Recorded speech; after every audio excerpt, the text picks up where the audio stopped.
Hello, party people, and welcome. Thank you so much for joining us this evening as we raise funds for Save the Children, an amazing organization who helps children and families affected by conflict, displacement, extreme poverty, hunger, and a lack of basic services, places like Palestine, Sudan, Congo, and unfortunately more. We are thrilled that you are joining us this evening as we raise funds for this amazing organization. You'll actually see pinned in the Twitch chat, and here shortly it'll be pinned in the YouTube chat, a Tiltify link that takes you straight to our donation page for you to give a donation to Save the Children. While you're there, actually, while you're here on the page, you can see that all donations right now are being matched by two incredible folks. We've got Goth Hoblin and Bogus Cheesecake. We'll have more information on them in the chat. They are two wonderful folks who have bonded together to match the first $300 in donations for Save the Children. So if you are able to, please check out the link and please give what you can. While you are on our Tiltify, you'll see that you can affect the game that we are playing right now. If you donate $10, you can give a war die to anyone you see on screen, except for Will. All right, I got a nod. Yeah. I'd love to see that. I don't roll dice. Oh, well, there you go. He doesn't roll dice, but don't do the Banes then. When I say the 50s. For $25 or more in a donation, you can give an auto success to anyone except for Will. For a $50 donation, maybe we don't do a bane or a boon. Maybe it's just a boon or a better boon. Right? To the party, you want to help us out. You want to help us out. I did technically lie. Used a regular Powered by the Apocalypse where you don't roll any dice. I do roll damage in this game, so that could be still very helpful. Yeah, help us out, folks. Help us out. For $75 or more, you can name the next NPC that Will uses. Things like pee pee poo poo or hee hee ha ha, not like slur slur mix slur slur. You know, like, let's be good people about this. Anyway, for every $10 that you donate, you will get entered in to win a Heartbeat Dice gift card. So again, if you're able to donate, please do so. Not only are you helping us in the game, but you're also helping Save the Children, an amazing organization. So with that being said, friends, my name is Jess. My pronouns are they, them, theirs, and I am playing Gady, who uses any and all pronouns, and I will popcorn it over to Candace. Hello, everyone. I am Candace, also known as Candace the Magnificent. My pronouns are they, she. I have blanked on all the things that I do, but if you want to see them, go to my socials. I am a TTRPG performer and voice actor. I'm doing a bunch of stuff this month. So please check me out at the Candace Marie on Twitter and Blue Sky, at Candace Magnificent everywhere else. I will pop it over to John. Hey everyone, I'm John. I use they and any pronouns. And today, what do? I don't know. I professionally guest on stream. So hello, you caught me while John appeared. And today I'll begin the game as Joe from accounting, he, him. And I'll pass to Justin. Hey everybody, how's it going? I am GM Justin. You can find me on all my socials at Forever GM Justin. You can also find me over at Roll D5, where we specialize in playing indie TTRPGs. And today I am playing a character by the code name of Taco. And then I'll give it over to Will. Hello. Hi, my name is Will. I'm going to be your storyteller, called the referee, technically, in Fist. And you can normally find me over at Live from the Apocalypse, which is the not-for-profit TTRPG charity channel that I co-founded about almost 4 years ago now. It's normally where I am. We do all kinds of things over there. You can find me other places on the internet, most notably at Will M Scream, pretty much everywhere. And yeah, I think that's pretty much it for me. I'm going to be playing everyone else.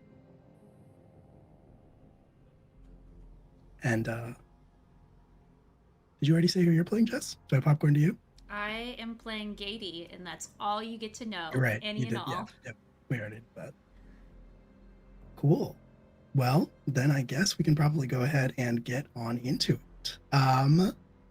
I'll talk a little bit about Fist, I guess, up off the bat. It's a Powered by the Apocalypse inspired game. It's not technically Powered by the Apocalypse. It is very straightforward. It is very simple. There is high potential for death.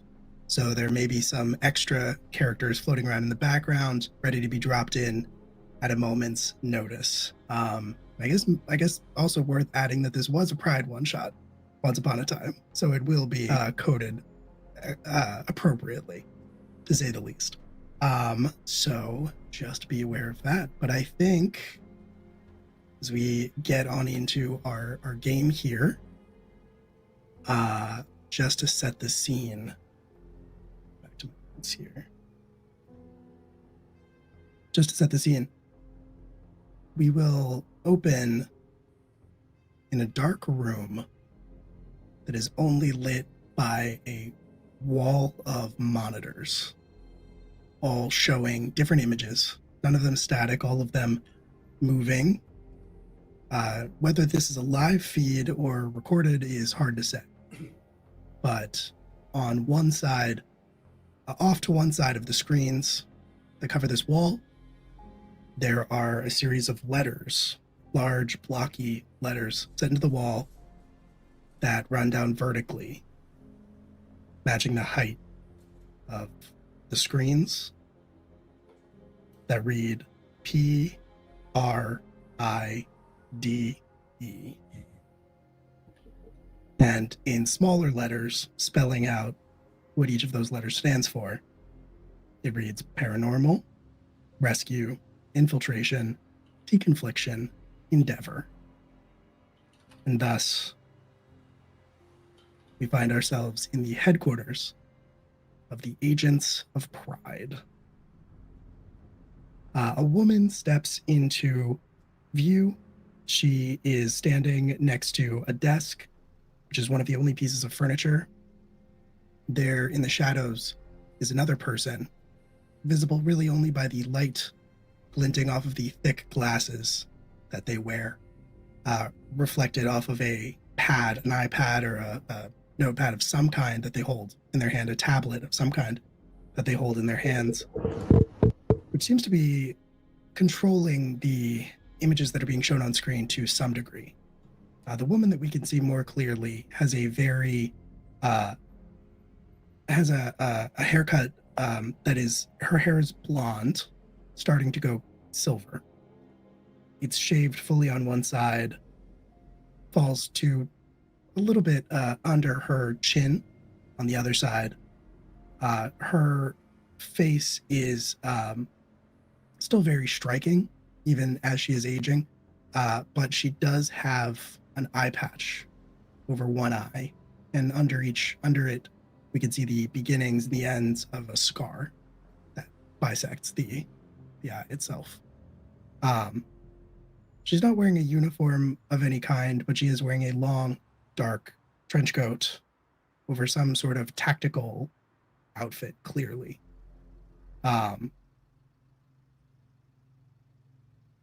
There is a name tag set into the lapel of the coat that reads A. Cabot, and underneath that, director. And she says, "All right, tell me who we got." The figure in the shadow starts tapping furiously on the pad that he's holding in his hands.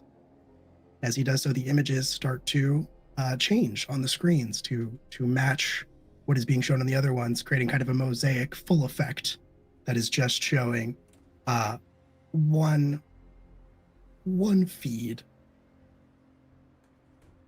Would anybody like to describe what we would see of their character using their abilities? Would anybody like to describe their character first, basically? Candace? I'll volunteer because I have an above the table question. Mm-hmm. This blonde woman, is that a Law and Order SVU reference? Not intentionally. Okay. Unless you like that character, in which case, yes, it is. Well, Alexandra Cabot is an assistant Yes. DA. and she's got long blonde hair, and I could definitely see her rocking an eye patch. So Technically, this is Angelina Cabot, but okay, very, all right, very close. Completely fair by enough. chance. I wanted, basically, I wanted it to read a cab.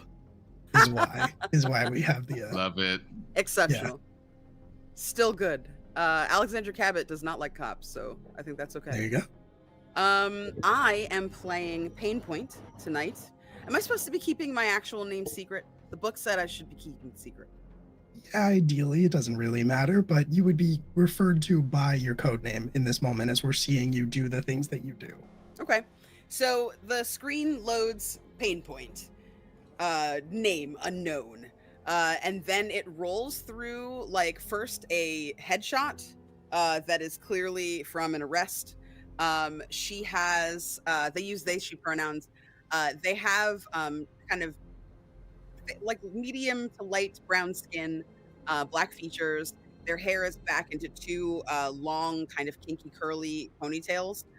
They have a lollipop like end sticking out of their mouth, and are making like a face. Clearly in their early 20s. She is not. She doesn't seem to be the kind of person who gives any kind of fucks. The rest of the screens kind of flip through smash and grabs that she's helped out with. She's usually the person in the van that like blows the door of the security office or of the safe in the back or something like that. She likes to smoke a lot of weed. When she's not smoking, she has her lollipops to kind of give that oral fixation a rest. She wears kind of fashionable clothing, but it's clear that she's trying really hard not to care. And just generally has a very sarcastic look on her face at all times. Not really somebody who takes themselves too seriously. And I think like most of the images, she's a wild card. Most of the images are of her just like doing real crass shit. There's like video of her stumbling out of a strip club at like 6 a.m. when the sun's coming up. There's a snapshot of them like at a library, and at first you're like, oh, that's really sweet, but then you realize like she's selling weed to somebody in the stacks. Just a problem. But not today. Today she's going to be the solution. Fabulous. Fantastic. We love to see it. Want to go next? Justin, John, Jess? I can go Any of the next. J's? Yeah. Cool. John? So I think there's a slideshow, you know, at like the end of like a 90s sitcom, it's just like turning around and then it's ampersand and the most mediocre white man you've ever seen in your life, like slightly receding hairline, like blondish, brownish hair, like glasses, and the most average like would disappear into a crowd. And there's a whole series of like office style montages of him like dropping copy edits at the printer and it falling everywhere, or the slipping on the water cooler, just the most hapless person. And then I think there's, you know, it says codename Taxing Moon. But then it's like there's a shot of him just being like, my code name, it's Joe, I guess. And I think it's like it's just skills, accountancy, and question marks. And then just the montage continues of the most bumbling, relatively useless looking person. Fantastic. Next. I guess you would see Gady next. Gady uses any and all pronouns, and they have Liberty spikes. They have 7, and they are all red with a shaved head. And I think that they're actually in the background of all of Joe, I guess, of his montage shots. And I think that she's just like standing with her arms crossed, just nodding like this every single shot, just looking disappointed, because I don't have to say it, but it is a little disappointing, you know, just, and that's that. They're wearing kind of all black leathers, and that's about it. That's all you get to know. Right. The under skills, it's accounting, Question mark, question mark, question mark. A little disappointing. Fantastic. And Justin.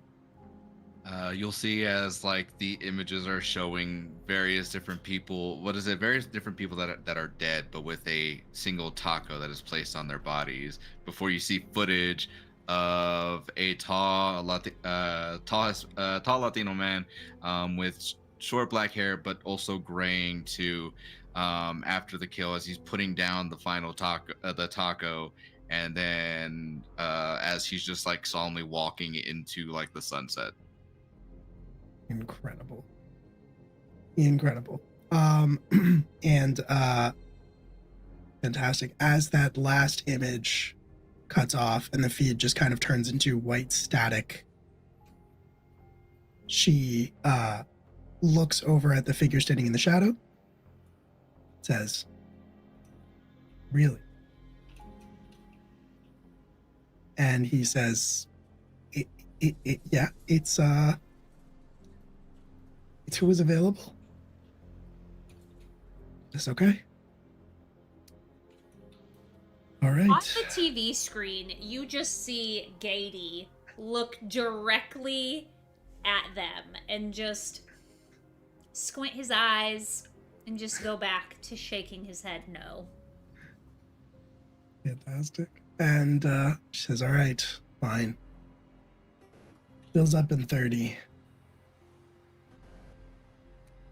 And before we get into our mission itself proper, I'm going to run and get something off of my porch, but I will be right back shortly.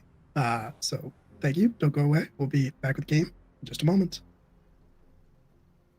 So, who has a fun backstory that they want to delve just a little bit deeper into? I'm particularly interested in the tacos. Is that something going to be revealed later, or? And are they soft shell or crunchy? That's important. Sweetie, they're soft shell. Okay, good. These are street tacos, beautifully made street tacos. Now I know some people like them with cilantro, but this is a cilantro-free house, so you'll just get like like a little bit of the onions, the salsa también, and that's pretty much about it. Don't tell me Corn they got tortilla? the soap gene. Not me, but yes, in my household, and yes, it is the corn tortilla. That's the best friend. Put 1 in the chat if you got the cilantro tastes like soap gene. Put 2 in the chat if you got the cilantro tastes delicious gene. Thank you.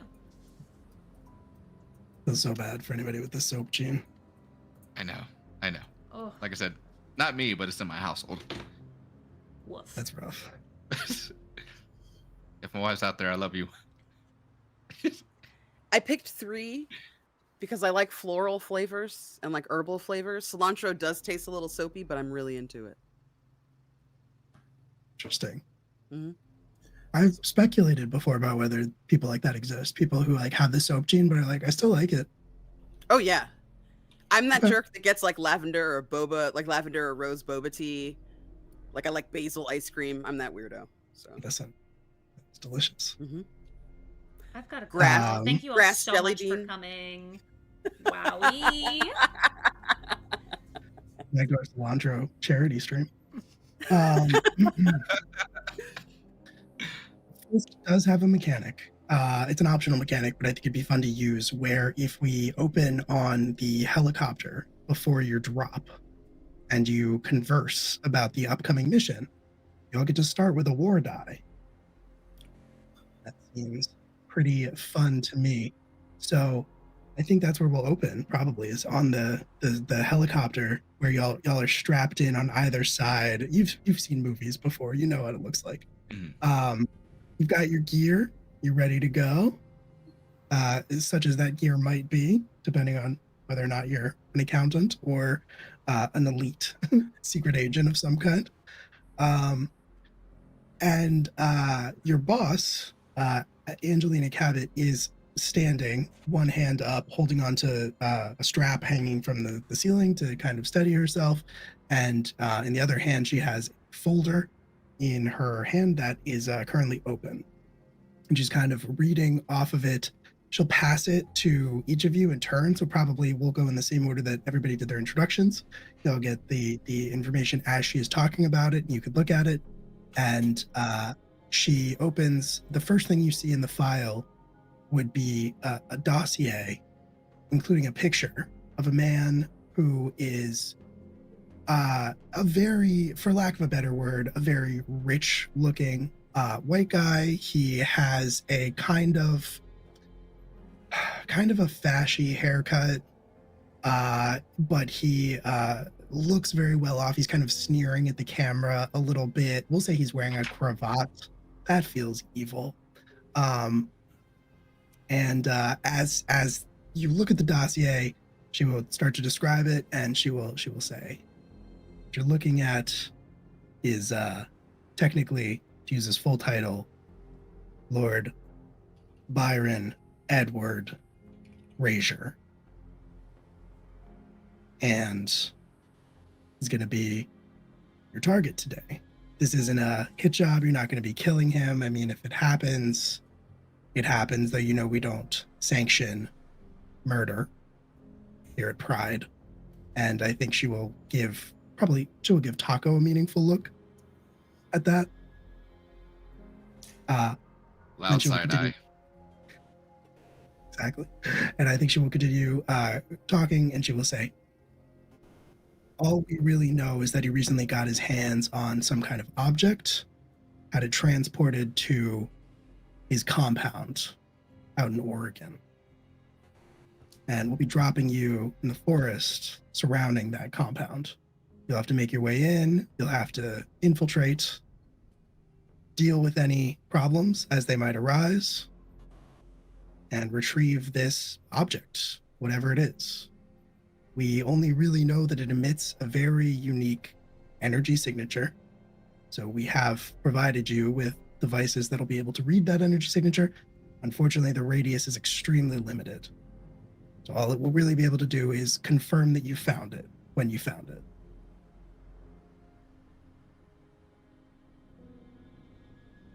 Well, hey there. I've got a question there, Sport.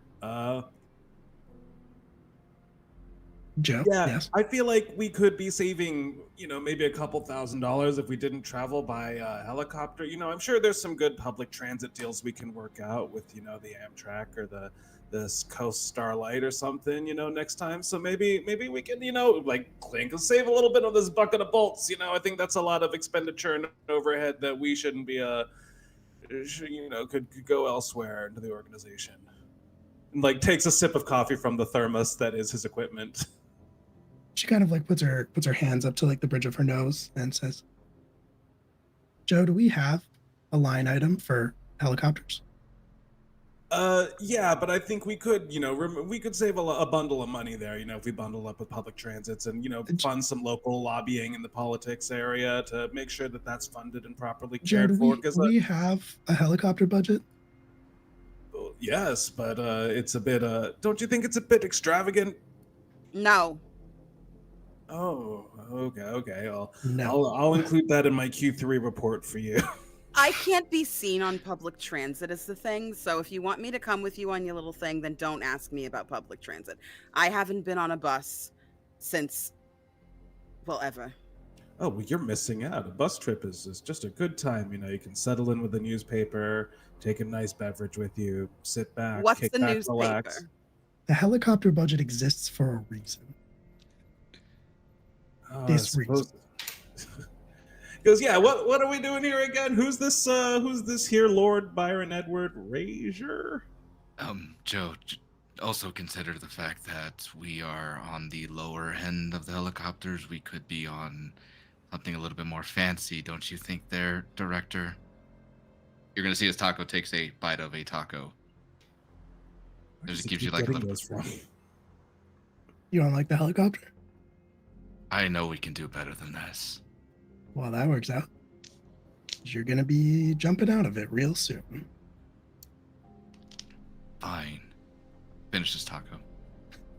I'm going to need a GoPro as part of my package deal, please.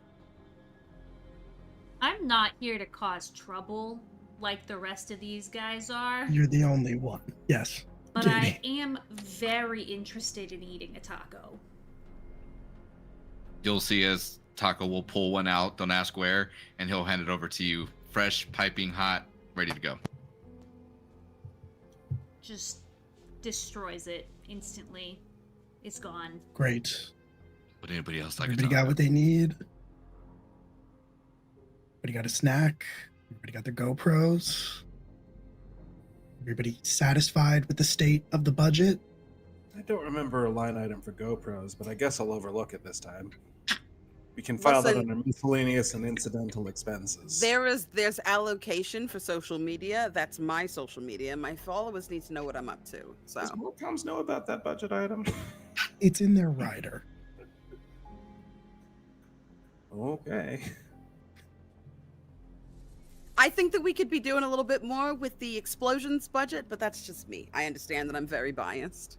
Oh, weirdly, I will admit the explosions budget is a little lackluster. We could do a little bit more in demolitions. It's okay. I'm bringing one of my own, so. I Okay, think well, be sure to file for reimbursement and concur.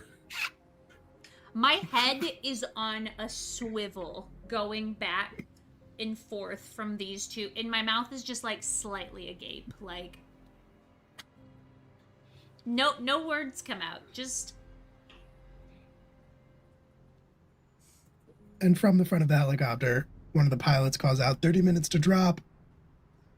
And Angelina Cabot looks at all of you and says, sorry, did he say 30 seconds?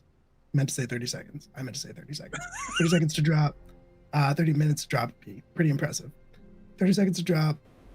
Angelina Cabot looks back at all of you and says 30 seconds. You heard it.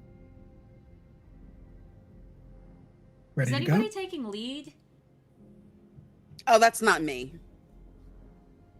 Fine, I will. And you'll see as like Taco just kind of gets up, he'll dust off a little. He'll dust his suit off before he heads over to the door and waits to be told to jump on out.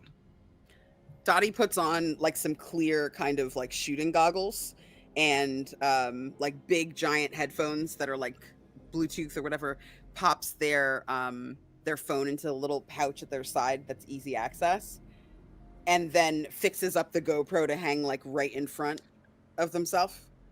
And then does a fresh coat of like dark purple lipstick and readies himself, like does like a power stance. They're a little too excited. And since we all had such beautiful banter during this helicopter ride, everybody starts with a war die. If you didn't already from one of your traits, what that means is that when you roll 2d6, if you don't like the result that you get, you can re-roll one of those d6s basically and take the new result, whatever it might be. Sweet. And you can also get war die through donations. Just figured I'd throw that out there. Just throwing that out there. $10, and you can give Yeah, it's- anybody on screen minus Will an extra war die. Cheapest war die I've ever heard of. Treat yourself to someone's smile. What a deal. All right, fantastic. I will say, before Gady gets ready to jump out, they take a little fur coat out of their backpack and affix it to themselves. It looks definitely fake, but you can tell there's lots of different types of fake fur that have come together for this coat. Nope, cape. It's a cape, not a coat. Of course it's a cape. Of course it's a cape. Cool. And you load up your parachutes. Is anybody able to do anything? Because the game has some insane traits. Is anybody able to do anything thanks to their traits where you don't need a parachute? Oh. I mean, if I Some get of them give stoned enough, you- I think I can fly, but I feel like that's not going to net out very well for me. In practice, maybe not. Cool. I can't. Just asking. Some of the traits let you like fly or have telekinesis or things like that. So just figured it was worth an ask. But sounds like you're all using the parachutes provided. Mm-hmm. And so I would like to flavor it that Joe is just sitting there taking notes in the ledger as Cabot is putting it on him. And then as he turns around to ask another question, I think she just kicks him out. I was literally about to say, when you're talking to her, she's like, Joe, Mm-hmm. and then just shoves you. Oh, I'm part of it. And yeah, you all start free falling out of this helicopter into the woods of Oregon below you. Which Well, if I I can. think, yes. Before I do, what is it? Before I jump on out, one of the things I will do is hand her a taco, and be like, "Hold on to this for me." And I'm gonna pull out both of my pistols. One of them in cursive. On one of them in cursive is gonna say "carne asada." The other one's gonna say "al pastor," and then jump on out. Incredible. And she'll watch you go. And as she watches you all descend, with one hand, pulls it up into a salute, and with the other hand, she takes a bite of the taco. And now you are all falling to the woods below you. I think I'm going to want a roll from everybody. Our first roll of the game, probably. I think we'll roll with reflexive. Saucy. So that's just going to be 2d6 plus whatever you have in the reflexive stuff. 5. Right. 3. All right. 6. 4. Can I use a Fantastic. war die? I know it's really early in the game. I mean, you can use a war die.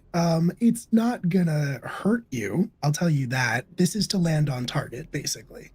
Oh, So fine. you're gonna land okay no matter what. It's basically to determine where you land. Okay. And I saw that my not friend Joe, he is not doing so great, right? At landing on target. Technically, none of you are doing so great, but Joe's probably doing worse. Wait, is a 6 not good? 7, 8, or 9, I believe, is a mixed success, and then a 10 is a full success. Wait, okay. Oh, I'm so silly. Are we adding these both together? Yes, I know how to play. Okay, I got an you're 11. good. You're good. Oh, I rolled a fantastic. 5 and a 6. I'm so sorry. I Okay. read the rules. I would like to use one of my traits, if at all possible, and that is Sure. Whisperer. I can understand the thoughts of animals and ask them for information or favors. They're not necessarily obligated to comply, and they may not always have the necessary context to communicate with me effectively, but I see that this pitiful man is plummeting, maybe to his death. And while Maybe. I'm not emotionally connected to him in that way, it would be unfortunate to just immediately lose him. So I think that if there are some birds flying by, maybe like a V of geese, I'd like to, honk over to them, like honk, honk, honk. And that honk, honk, honk means, hey, do you see that ding dong over there? Can you kind of guide him? Do you see that target down there? If you could guide that man down there, that'd be really honk honk. Perfect. And because they are not required to listen to you, I do think you're gonna have to make a creative roll to Okay. convince them. That's diplomacy, basically. So same thing, 2d6, add them together, add your creative score. Well, I'm not a super creative person because I rolled a 6. That's fine. That's totally fine. Cool. So the geese, you see the geese diverts, and and at first, you're pretty excited because it seems like they've listened to you. It seems like you've done a successful job convincing them that they need to save Joe from accounting. Right as he is about to fall below the tree line, you see the V of geese kind of dive towards him. And I think there's a moment as you lose sight of him where you're pretty sure you're very excited about the fact that the geese are going to save him. Then I think you hear Joe start to maybe yell in pain a little bit as the geese attack him as he is falling. I do think there's the added benefit here that the geese are going to inadvertently arrest his fall, but I think in the process you are going to get mauled by a V of geese, Joe, and I am going to roll a d6 to see how much damage that is going to entail, and that is unfortunately a 6.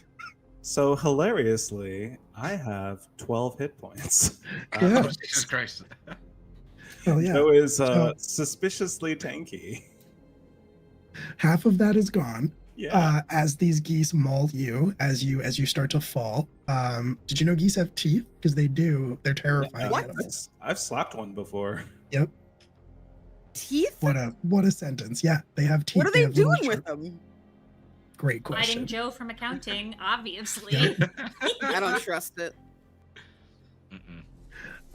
Just to illustrate how brutal this system is, half your hit points gone thanks to these geese. However, you do manage to land pretty much on target. So, Gady, as you successfully pull your parachute because you had an 11 and you land perfectly on target, I think you have a minute or two of looking around, realizing that you are the only one who has landed on target before Joe from accounting falls from a tree branch next to you, covered in geese wounds. That goose just pecked my caboose. Oh. What? And I know that it's gone horribly wrong, right? Oh, yes. Oh Yeah. my god. I mean, The wild animals in Oregon. Wow, they're really wild, Joe. You should be more careful. Oh, well, you know, like my great aunt Margaret said, you never trust a goose in Oregon, least of all Portland. Family saying. Joe, I've heard what? that before. Does your family not have any sayings like that? Little bits of trivia? We have You're Never Too Tall for Pudding, and that's about it.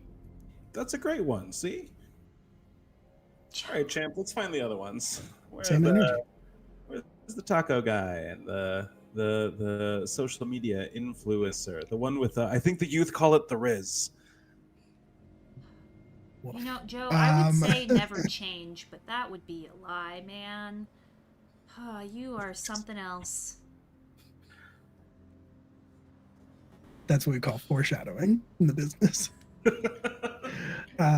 Fantastic. So Taco and Pain Point, you both pull your chutes, but the unpredictable Oregon winds have kind of carried you off of course in different directions from each other. And so I think what I'm going to say is that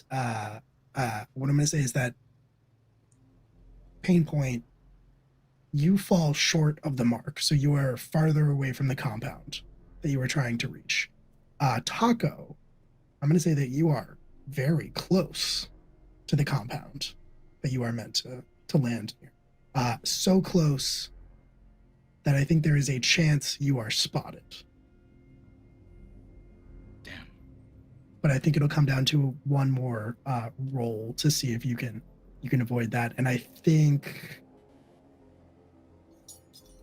this time I want the creative. I think would be good for that. Okay. Well, that's a 2. I'm doing great, guys. You are doing great. As you start to fall, you kind of tried to pull on the cords attached to your parachute, but those damn Oregon winds are just not cooperating. And you find yourself drifting much closer to the compound than you meant to. And I think you actually hear shouts of alarm starting to be raised as you were getting close. And I think you maybe even hear those shouts of alarm, shortly followed by the sounds of automatic weapon fire. Oh, jeez. Okay. As the result of your failed roll. So I'm going to roll some damage as shots come towards you. You are going to take some damage. A reminder that if you have armor in the system, it subtracts from any damage you take. I assume Okay. Joe didn't have any. Taco might. I do. Yes. Cool. Yep. Threw that d6 across the room. It's fine. Also 6, but I was rolling 2d6 that time, so could have been a lot worse. Yes. How many hit Then points does Taco have? 6 hit points, but he has 2 armor, so I will only take Cool. 4. All right. Bullets whiz past you. You feel a couple of them hit you.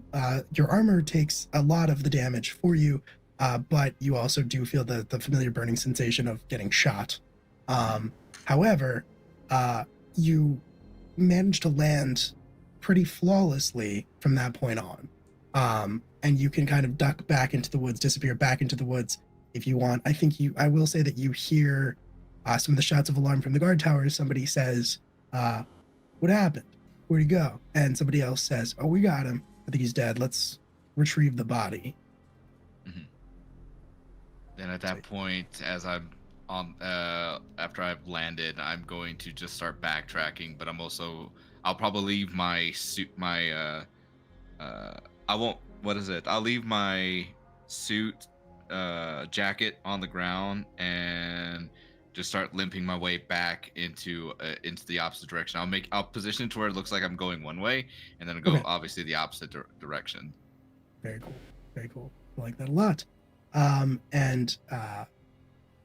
So yeah, I think that Katie, to cut back to you and Joe from accounting, you're together on the drop site.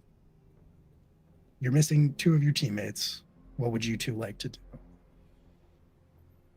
Joe, you have those AirTag things that you put on the other 2, right? That's something that Oh. you do, right? Yeah, for certain. We got to make sure everything's up to code. Do you maybe want to check on our missing friends?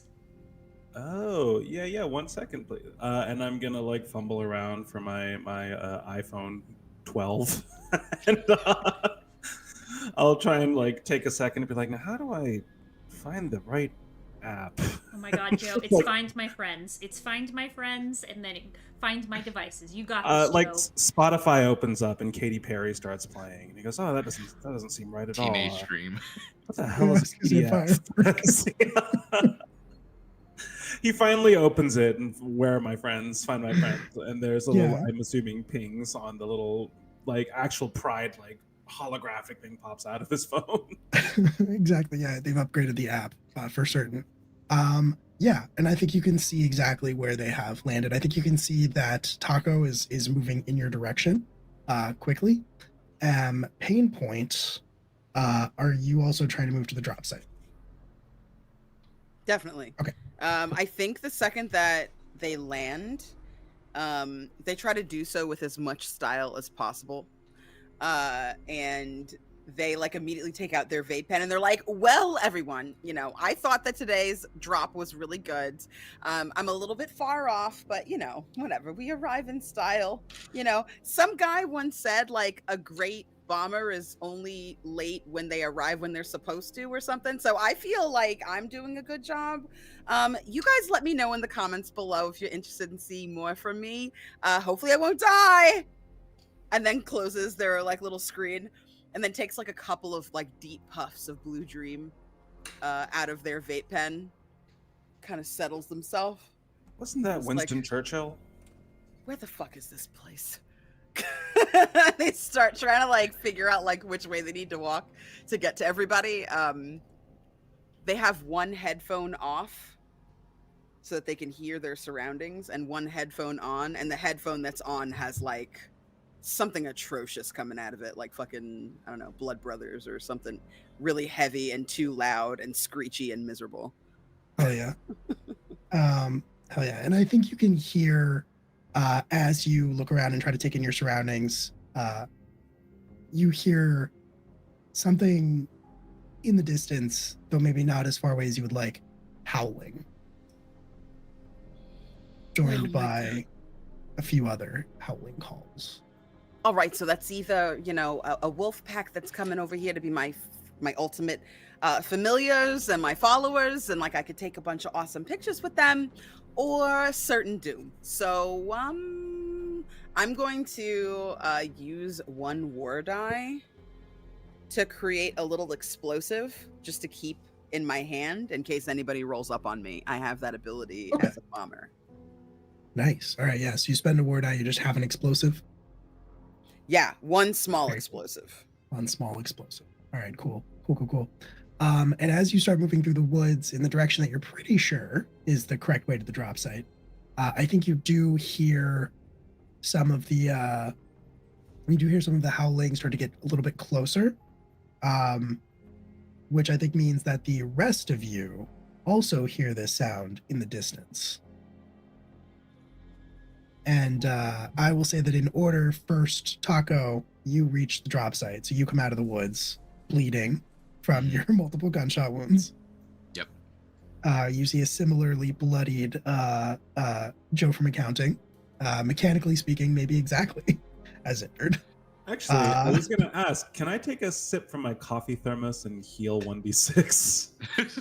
I'm assuming this is a trait, and you're not just asking me if that's No, the thing. it's literally the accountant item, the coffee Cool. thermos, 1d6 hit points, 1 use. Absolutely, yes. You take a sip of that coffee, and it revitalizes you. On the side, it says, "Don't even talk to me before I've had my coffee." Yeah. I think it actually says something like, "I'm not a morning person," for more foreshadowing. There you go. There you go. But I healed for 3, so I'm back at 9. Cool. Nice. Very cool. Taco, you step into the clearing. You are bleeding. You both see that? Oh yeah. Oh. I'll be coming on out and just like limping. It's just like I had a little bit of a rough landing. Oh, But the they, geese get you too? No, not the geese, but definitely was seen. You see, at the mention of the geese, a little smirk comes across my face, and then I have to like turn around and like away from Joe to make sure that he doesn't see me. And Where's, then you'll see as like I just like take the sleeves that I have for my on my shirt and rip them both off, and then I just like for all of everywhere that I've been hit, I'm either making like a makeshift tourniquet or I'm like putting it in to stop the bleeding, and then I just have both my arms just out there, full flex, ready to go. Hell yeah. I'm trying to think if this awakens something in me, but which thing is awakened? Does Joe say that out loud? Yeah. Yeah, probably. Joe's like, I feel like this might awaken something in me. But You- what it awakens in me, I don't know yet. See, for probably the first time ever, Gady smiles at Joe, and they walk over to you with their palms kind of out like this. Would Joe allow her to take his hands? I think Joe gives each one like a little fist bump. And Gady, he's going to grab a hold of the fist bump hands when Joe does that and say, I fucking hope so, Joe. I truly fucking hope so. Oh, should I let it come out? Yes, come out. Okie dokie. And Joe transforms into a werewolf.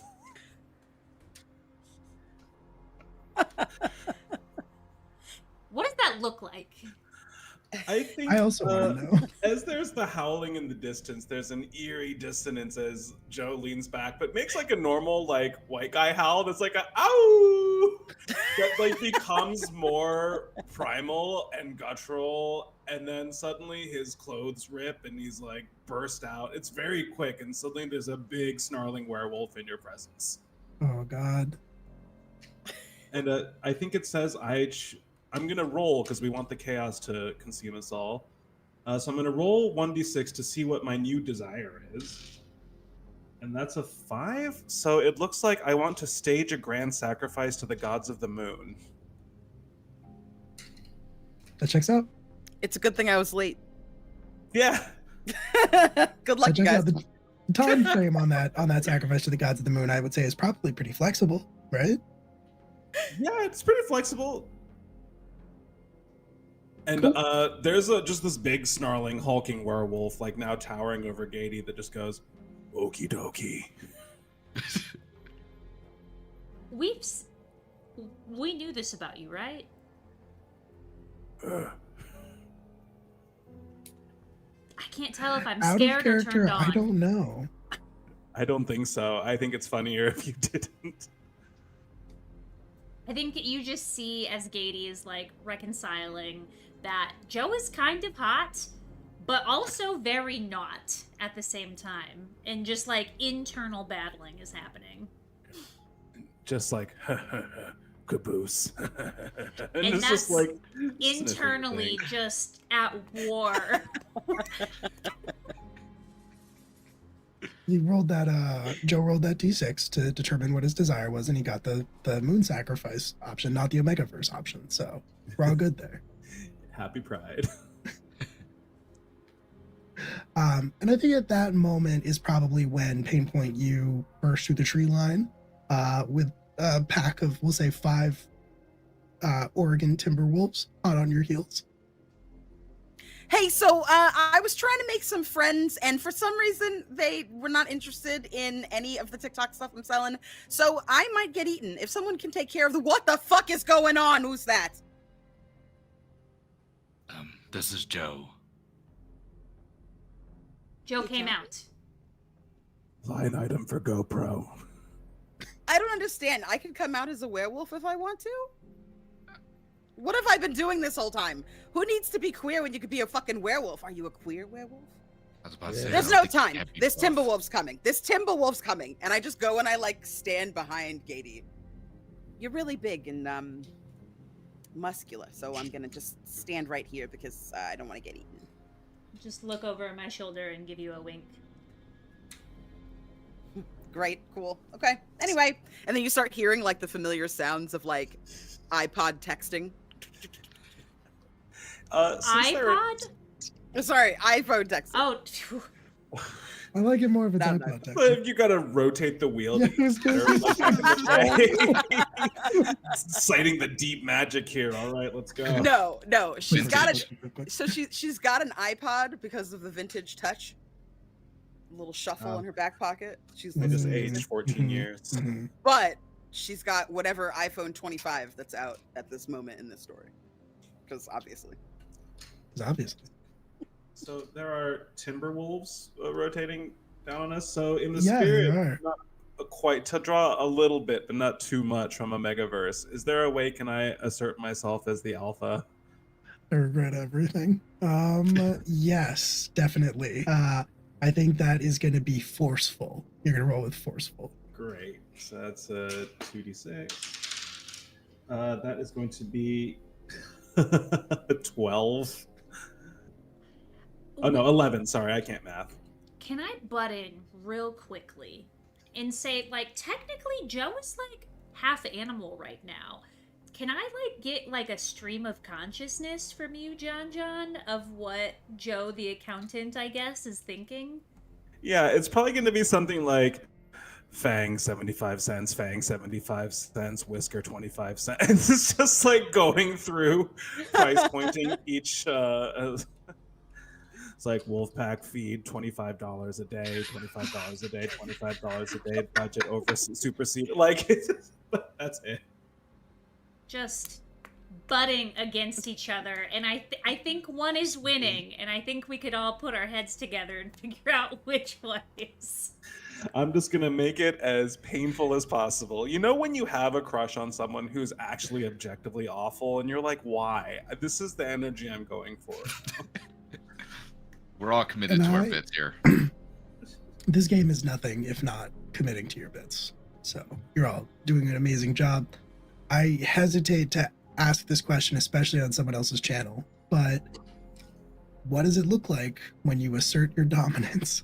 I think I'm gonna like lean back, you know, do the full like claws up to heaven's werewolf roar and just go like pension eligible.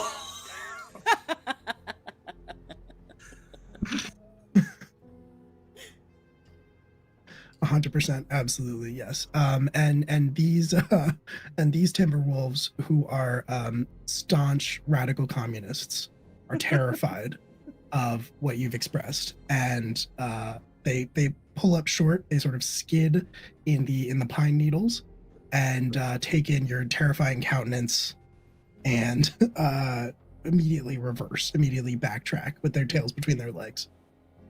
Good. And then I'll turn around and just like thumbs up at the group and go, savings.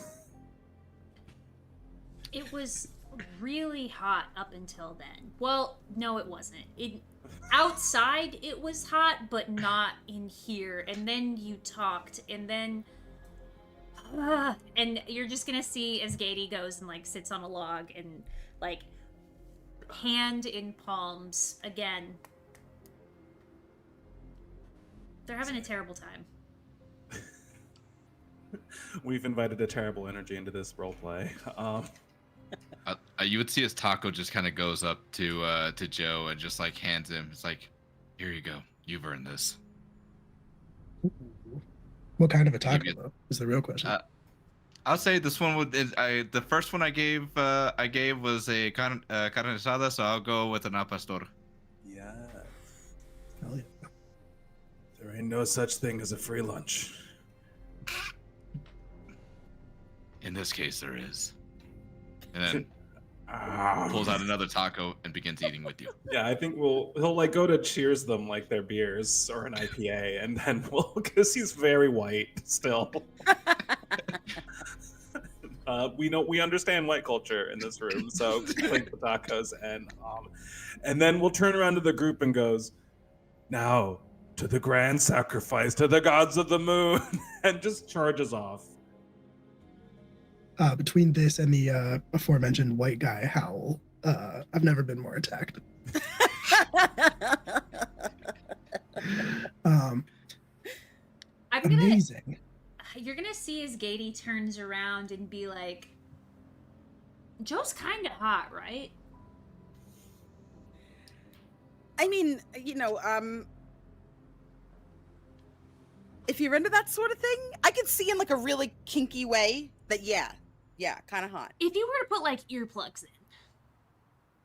Oh yeah, super hot. Okay. Yeah. Okay. Yeah. Cool. Yeah. If it was just the werewolf and without Joe, even hotter. But I don't think I need someone talking to me about the fiscal responsibility associated with nodding like mid orgasm. So In the Take it or distance leave it? here, we have to take into account the volatility index. yeah, that kind of thing. It's not sexy. Kind of a bone to kill it, just saying. Yeah. Shall I'm we? not Why are you like leaning that way or? For a real brief minute, yeah. And then I heard what he was thinking when the wolves came up, and it was very not sexy. Well, I mean, you're kind of stoic. You look like you need somebody to loosen you up. So if me or I don't know, Taco start looking good, you just let somebody know. Is Taco still like what happened with the hands and the flexing that was happening? Oh yeah, no, his shirt sleeves are gone, so you would see like the glistening of his skin just off of the sun, and then you also see a tattoo that says Taco Life with the taco that's on there, and then he'll be like, I'm not one to judge you for your flavor of tacos, so enjoy it as you want. It's this is important. Is life spelled with a Y? Of course. Thank you. Gady is going to start walking away, look back at Dottie, look over to Taco, and say, well, Dottie, I have eyes. And then they're going to have just a little smirk and walk towards Joe, the werewolf, I guess. Dottie looks into the GoPro and goes, did you hear that? Stay tuned for part 2.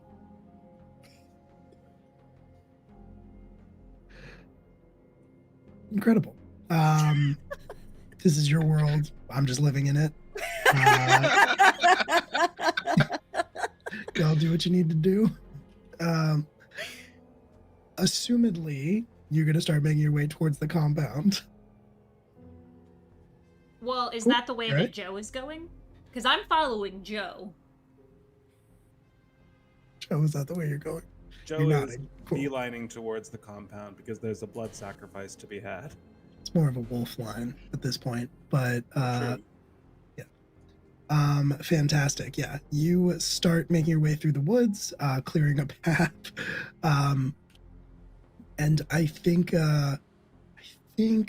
first and foremost, before too long, Joe, because you have superior wolf senses. Sure. You hear people you hear people ahead of you, you hear people trekking through the woods You hear the sound of like sticks breaking under their feet. You hear the sound of their conversation drifting to you. And one of them says, I feel like we would have found the body by now. And the other one says, well, let's just go a little bit further just to say we checked, just to say we were thorough. Sounds like there are two people. Two people. I am going to swerve and head directly for them. All right. All fours, big bounding leaps. Oh, okay, cool. All right. So then, what these two individuals, with their weapons, with their guns, not at all at the ready, see is a giant wolf man leap out of the underbrush toward them. It sounds like you all, the rest of you on the team, see Joe take off in an unknown direction to you. Joe, are you mauling these men to death? I'm gonna maul them while lecturing them on interest and fiscal responsibility. Cool. Can we all hear that? Death. Yes, of course. As the mauling is happening and like there's flesh and viscera sounds, I think Painpoint looks like back at Gady and is just like, all right, you know what? I retract my previous statement. Yes, very sexy. Totally okay. But followed up with like, all the accounts you've accrued will depreciate over time. I was going to ask if I could listen to your mind so I could just do a stream right to them. But you're talking out loud, so I don't even have to. Yeah, I don't think I have an inner monologue right now. God. I think that's more than fair. I will need a forceful roll from you, Got Joe. it. It's a +2. That's going to be, a 9. So I think that's exceeded a cost. Yes, that is a success at cost. Basically, what that means is that you're gonna maul. You're gonna do some excuse me. You're gonna do some mauling. You're not necessarily going to come out of it unscathed. Sure. Absolutely. So when I transform into animal form, I do get 6 more hit points. So I'm, so I'm here. So, sorry, just to check. You started with 12. When you Started turn into a with 12. wolf, you get 6 more. Yes. Fantastic. Fantastic. We'd love to Essentially, see I'm it. back at 12. Yeah, no, 100%. 100% you I'm are. 3 from the potion, so I'm at 15. Hell yes. I love this. Okay, so you can absolutely leap on one of these men. Do you have wolf damage? I don't know. It just says I have a. Oh, I have to look at the hybrid thing. 1 second, please. Okay, cool. So many beautiful traits. That's true. Oh my gosh. There we go. H for hybrid. I get. No, I just have normal damage, just +2 to forceful, +1 to forceful. Okay, cool. Then yeah, I think you are going to be rolling 1d6 for damage, if I'm not mistaken. Sure. And the go ahead and roll that first. That's 4. Okay, cool. That 4. You do absolutely maul one of these men. You can fully just kill them, however you want. Yeah. I think it's gonna be like one hand on each shoulder and then just a yanking rip with the mouth and take that head clean off. And their companion is going to scream blood. They're going to scream, oh my god, and bring their weapon to bear. I think just pull out like a sidearm and try to unload a clip into you if they are able to. So you do have armor in this form. They got a 1. They rolled a 1 for damage. All right, so then I think it will glance. I think you are correct. Fist, like a lot of Powered by the Apocalypse systems, does not have a formal initiative system. It's more based on a spotlight mechanic. What I usually like to say is, would anyone like the spotlight in this moment? Does anybody have a cool thing that they would like to do? It's all Joe. I mean, if everyone's good, then I'll keep mauling, but I would love to share the space if anyone... I think that I'm just making eyes with the other two back and forth and then looking to you, giving some head nods for, again, the first time, I think, ever. Usually it's head nose. All right, then I'm I gonna think maul the I other. think Oh. yeah, Dottie just like turns the GoPro and like puts the GoPro on like drone and like sends it in to capture. CW everybody. Trigger warnings for extreme sexiness, Omegaverse, werewolf boyfriend, excessive math, super vanilling boring shit, and I think parts. I'm just gonna say parts and blood.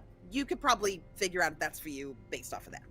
And if I could interject with a moment here, I do think it fits the fiction very nicely. That Joe, you were faced with another target, but more importantly, you are now confronted with the fact that not only did your teammate Banepoint bring a GoPro, but a more expensive version that is also a drone, and that maybe sends you even further into a blind frenzy rage. Love it. Let's go. I'm raging. I'm incandescent with fiscal rage. And so you round on this remaining soldier guard person, and you can absolutely roll with forceful to do another maul. Great. That one is gonna be another 9. Okay, perfect. Yeah, again you succeed. You can roll 1d6 for your damage, and let's see, that time a little bit more than one. That one will be a 5. Okay, cool. Same thing. This person is also dead. You do take 6 damage. They do get a couple shots off. Okay. To you. So off the armor, I'll take 4. Cool. Very cool. All right. Great. I'm gonna like claws right through the chest and then launch him up into the silhouette of the full moon, creating just a beautiful arterial blood spray in the air. For a brief moment, it's very artistic, and then there's a wet thud as the eviscerated body plops onto the floor. And then to say, "Found the bodies." I would like to go And up then at look. this. Oh, Oh no, go for it, John. yeah, I was gonna say, and then look back at the group and say, "That was a thematic callback to what they said earlier." You'll see as like Taco walks on up to the body that's left over there. He'll place a taco on it and be like, "En el nombre del Padre y Hijo y Espíritu Taco, Amen," and then walk away. I think you'll see Gady walk up and like take a handkerchief out and just kind of like blot some of the blood away from different various parts of Joe's body, while also just Googling just a little bit. Lots and lots of close-ups on whatever parts are being wiped. It is like in my head it's like full werewolf, but then like the jorts, like from the Never Nudes that No. yeah, I think Yes. it's just like a little kind of like frayed jorts. I feel like there's Yes. I feel like there have to be shreds of a short sleeved button down shirt and like a tie. But like hanging around like the arms, Yeah. and then like there is it's not like, how the age old question is like, is there a hole for the tail in the jorts? There isn't. It's just like poking out the bottom pant leg very awkwardly. So like should have been sexy, not even remotely. Somehow that's the worst part of this. Yeah. I'm gonna make this unbearable for everyone. For charity.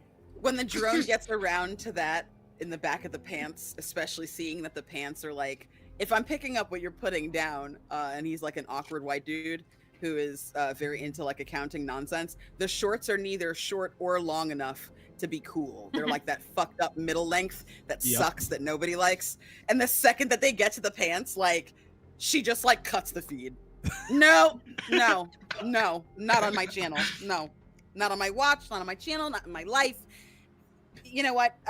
I'm gonna leave you to it. And then just kind of like resigns themselves, just like leans against a tree, waits for everybody. You do have to Doesn't have even have a standards wallet here. chain. A wallet chain might have improved the situation a little what I'm bit. saying. They're bringing it back, but no. No, there's a pocket protector. No. For the jorts? On the butt pocket of the jorts, there's a pocket No. protector. Absolutely not. No. Can't. Okay. Well. So you now have a big wolf man. You have two dead people in front of you.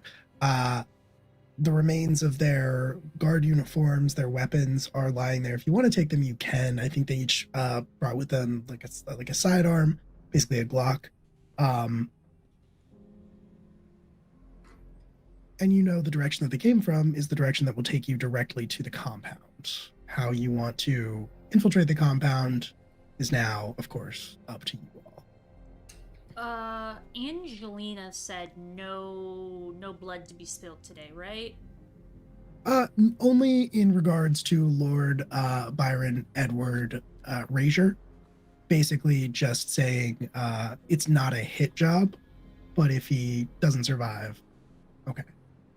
Technically, this is a retrieval mission. Cool.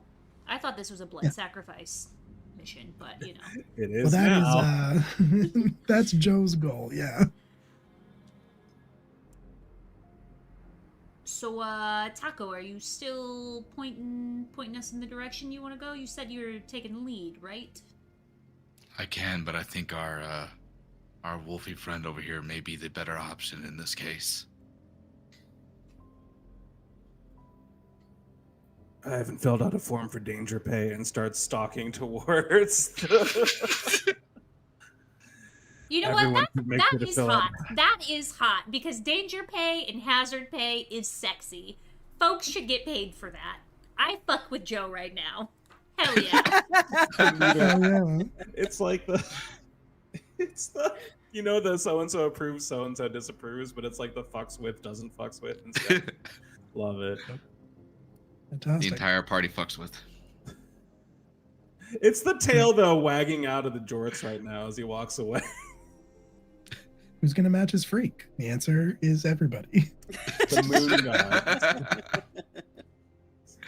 god. Fantastic. You can start stalking towards the compound.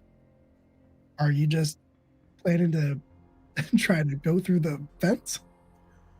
I lack creative as an accountant. I have -2 to creative, so I don't see creative solutions. And I'm also a wolf in the mood for a blood sacrifice, so I think my focus is single focused, which I hope opens up everyone else to do some really cool shit because I'm very distracting and very bloody. So I think that you should just let me take care of this if you don't mind, if everyone can just stand back, because like I've been standing here for how many minutes now and I haven't blown anything up, and it's really kind of a fucking bummer. So if you can just move out of my way for like a minute, I could just take care of it, or does anybody else have a better idea? We'll petition for increase to demolitions budget. Q3 report due.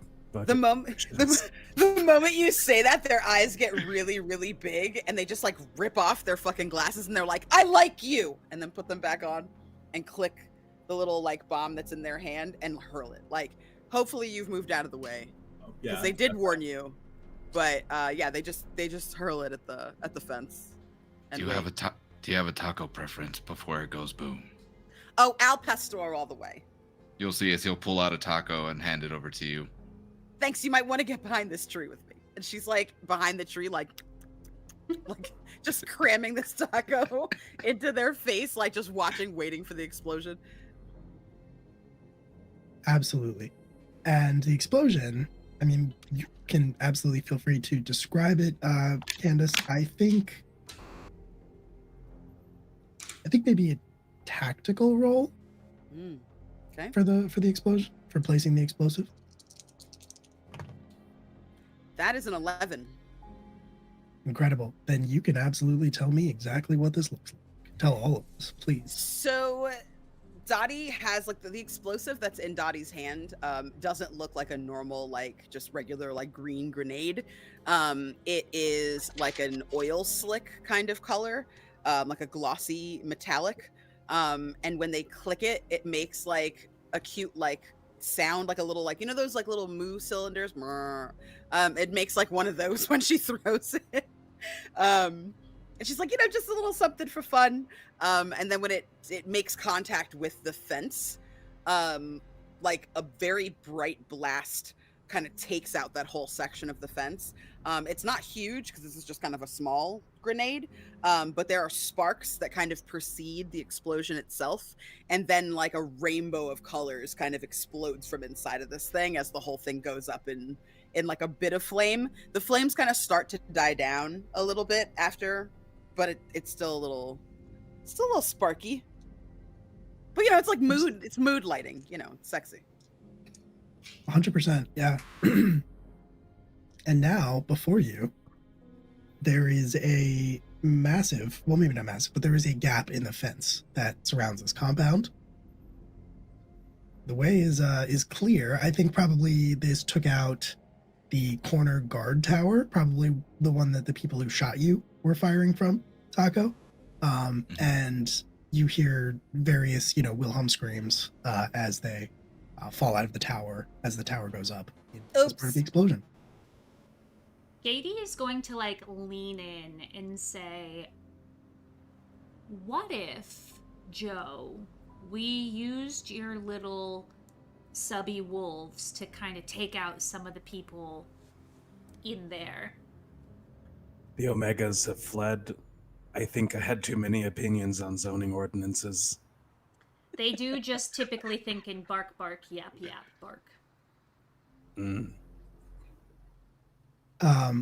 Gady, you could potentially try to summon them back. Tell them I have trail mix. Okay. Yep. But you know it's the fucking trail mix that has no chocolate in it. You know it's None the one whatsoever. that has raisins. Ugh! I hate him. With the whole wheat chips. No! So He really is a monster. in bark, bark, yap, bark, I say, come back. Your Lord Wolf requests your presence. There is trail mix and dead human, question mark? And I can't remember what role it was. It was a creative role. It will be a creative role.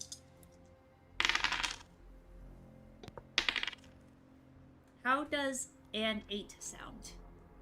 An 8 sounds good. An 8 is a success at cost, which means I think that you all would hear Gady kind of a bark, bark, yap, yap, howl, and then you would hear some responding bark, bark, yap, yap howls from the woods, which would probably not mean anything to you except maybe Joe. Maybe Joe can understand. But I think because this is a mixed success, they'll do what you want them to do, but I hate this. They'll do what you want them to do, but they're gonna want something from you in the process, which is they are gonna want to be told that they are good boys. As they start trotting in, who's a good boy? Oh, you're a good boy. Oh, that's a good boy who wants some butt scratches. Oh, you're so good. And then they'll look around and then, good boy, good job. Sit. All right. Joe's tail also wags because good boy is indiscriminate. You've now summoned the previously dubbed subby wolves to your side. What a terrible energy. I blame Chrissy. I agree. This is clearly Chrissy's fault. 100%. We love you, Christy. You know why. You know what you did. The internet knows why. Cool. What are you doing now? You got this gap in front of you. You got the wolves. You got Joe from accounting. I think we just walk in like we own the place at this point, right? Like we blew it up. We're sicking dogs on them. I mean, literal wild wolves. Like, And they're big. Wolves yeah, are big. this is our spot now. I think that works. I will say, just for narrative purposes, just so the scene is set, the compound is surrounded by this fence that you've blown a hole in. You've taken out one of the guard towers. I will say that there are, I think, 3 other guard towers that you can see, which would potentially have the option to take would have the option to open fire on you, basically, if you want to proceed directly forward. Just be aware. I mean, or I could just blow everything up. That is potentially an option. If you want to blow one up and we can send the wolves to the other, Yeah. Okay. I'm gonna spend a war die and make another little guy. Hell yeah. Will a little guy take this out, or do I need a big guy? I think you might need a big guy to take out a guard tower. Okay, fine. Then I'll use my regular bomb kit. Okay, cool. And that is just a roll, right? Yeah, +1 tactical. +1 tactical. Cool. Yeah. So that's not However, I did smoke my weed, so I get either 1d6 or a +2. I will decide in the moment. That makes sense. just like life for real. Yeah. I think I'm gonna get another d6. Okay. Sounds good. Awesome. That's a 10. Well, 11. Hell yeah. I think you manage to blow up. Yeah, you set your explosive at the base of the guard tower. You hear shouts of alarm. There's a lot of panic being raised. The guard tower that is closest to the one that you already blew up is likewise going to go up in a gout of what did you say? Sparkles? Sparkles and rainbow powders. Sparkles and rainbow powders. Throws rainbow powder into the air, obscures you from view so that these none of them are able to take shots. Gady, are you sending the subby wolves to another guard tower? Bark, bark, woof, yap. All right, cool. I think maybe one more creative roll to determine how well the wolves respond. I rolled 2 6s. They Incredible. respond Boxcars. so well. They are such sure good do. boys. They're very good at following orders. Cool. You send them to another guard tower, and I mean you got a 12, so I think fully the rest of you see them take off like they like a shot out of a gun. They race across the open compound towards this other guard tower. That other guard tower, you hear shouts of alarm. They open fire. Your wolves dodge between the bullets. They're not able to be hit whatsoever, and you see them like just run. They're so fast. They run up the side of the guard tower and into the open section at the top where they're being fired from. You hear shouts of alarm, screams of pain, followed by nothing but wolves, barks, and yaps. I think there's a triumphant roar from Joe in the courtyard yelling like, "Rage, rage and rampage, my brothers, and file your expense reports by close of business." Come back for aftercare if you need it. And on one side of you, there's just the air is full of an obscuring curtain of rainbow powder. On the other side of you are these screams of pain and panic and wolf howls. And the rest of you just walk right in between the gap. That seems like a pretty good time to take our break, if I'm not mistaken. It's a perfect time to take our break, my friends. We're gonna take Yay! 5 minutes to, care for ourselves. Drink some water, eat some food, do like a shrimp check, walk around, maybe do some stretches. While we do that, y'all should also treat yourself to all of that. You should also check out the link that's pinned in the Twitch and YouTube chat. It goes straight to our Tiltify for our Save the Children fundraising. We're at $240 of our $500 goal. And again, the first $300 gets automatically matched by Goth Hoblin and Bogus Cheesecake. So consider it, if you want to help out some children, like children in Palestine, Sudan, and Congo, that would be absolutely fantastic. Plus, you can give us boosts on our dice. That would be really sexy of you. And again, we will be back in 5 short minutes. See y'all soon.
Hi, everyone, and welcome back. Thank you for joining us for the second part of our charity stream benefiting Save the Children. We are playing Fist to raise funds for them. They're an amazing organization who helps children and families affected by conflict, displacement, extreme poverty, hunger, and lack of basic services. Specifically, right now, they're working with folks in Palestine, Sudan, and Congo. If you are able to, please check out the pinned chat link that I'm actually putting into the Twitch right now. It is Tiltify. All donations go straight to Save the Children. And while you're there, you can see some rewards that you can help out the fine folks across this table. If you donate $10 or more, you can donate a war die to any player. For a donation of $25 or more, you can gift an auto success to any player. For a $50 donation or more, you can gift a bane or a boon to the party. And I don't know, have we gotten our bane? Or, excuse me, we didn't get a bane, we got a boon earlier. I don't think we've gotten that yet. No? Okay, we haven't yet. So give us some more boons. Help some cuties out. You know, we have a cute werewolf who sometimes says weird stuff, but is also pretty cute. You know, it could be really helpful to us all. We would all really appreciate it. My computer just decided to make everyone go away for a moment. That was really sexy and cute. While you donate, for every $10 that you do end up donating to Save the Children from our Tiltify, you get entered in to win a gift card from Heartbeat Dice. And with that being said, my friends, Gady is going to start the recap of what has happened so far. So there we were, being collected by Angelina from Pride. Don't ask me what Pride stands for, because I'm not going to tell you. It's super secret, because we're basically spies and shit. Joe was being Joe, the accountant, and being kind of not sexy. Not gonna lie. But then when we all landed, after I accidentally sent some geese to attack him, he came out as a werewolf. And now we're all kind of interested and still kind of not. Because when he talks, it's still Joe the accountant, but when he walks, it's Joe the hot fucking werewolf. One of the things you did forget, though, is that part of our mission was to retrieve a generic rich white man named Lord Byron Edward, and I don't remember his last name. I didn't write it down properly, so I'm not going to try and butcher that. But Razor. that guy. Razor. And we were told that this is a retrieval mission, but if he dies, he dies. And as far as Taco is concerned, he didn't hear the first part. He only heard if he dies, he dies. So take that for what you will. And then there was a whole lot of giving out tacos, because who doesn't love tacos randomly, you know, throughout a mission? So We were, I think, Taco. Oh, wait, in character. Taco, pew pew guns, pew pew, big guns, bullets, run back, arms, awakening, wolf. Wolves more, dotty wolves, howling, blood god, moon god, maul, explosions, requisition forms, expense reports, Bark, more woof, wolves. yap. Good boys. Tail wag. Please don't forget about the explosions. That part's really important. There were two really like extremely expensive and fantastic looking explosions, as well as a drone. And also a lot of like weird conversation about whether or not this werewolf accountant is sexy. And with that being said, the last thing that you need to know is that the first $300 that we get donated to Save the Children tonight are matched. So check out the donation link and give if you can. Back to you, Hell Will. yeah. I do just want to say before we dive back into it that one of the ads that was shown during the break was for Grand Theft Auto Online. And it said bottom dollar bounties. And the only thing I could think was, you telling me that each of these bottoms only has a dollar bounty? Incredible. That's where we're at tonight. En esta economía. Anyway, moving right along, you had just entered the compound that you'd been sent here to infiltrate. You had, as far as you are aware, at the present moment, wiped out a lot of the opposition that you were facing between your explosions and the wolves that you sent to deal with the other guard tower. There's technically one still standing, but you have not heard a single peep from that one. And so now there's basically just a road, like a dirt road ahead of you with some more forest on either side. Though this one is a lot more controlled and maintained than the sort of wilderness that you found yourselves dropped into. But this dirt road leads up all the way, winding to the top of a hill where you can see a house. A very fancy looking house. Just sitting up there. What would you like to do?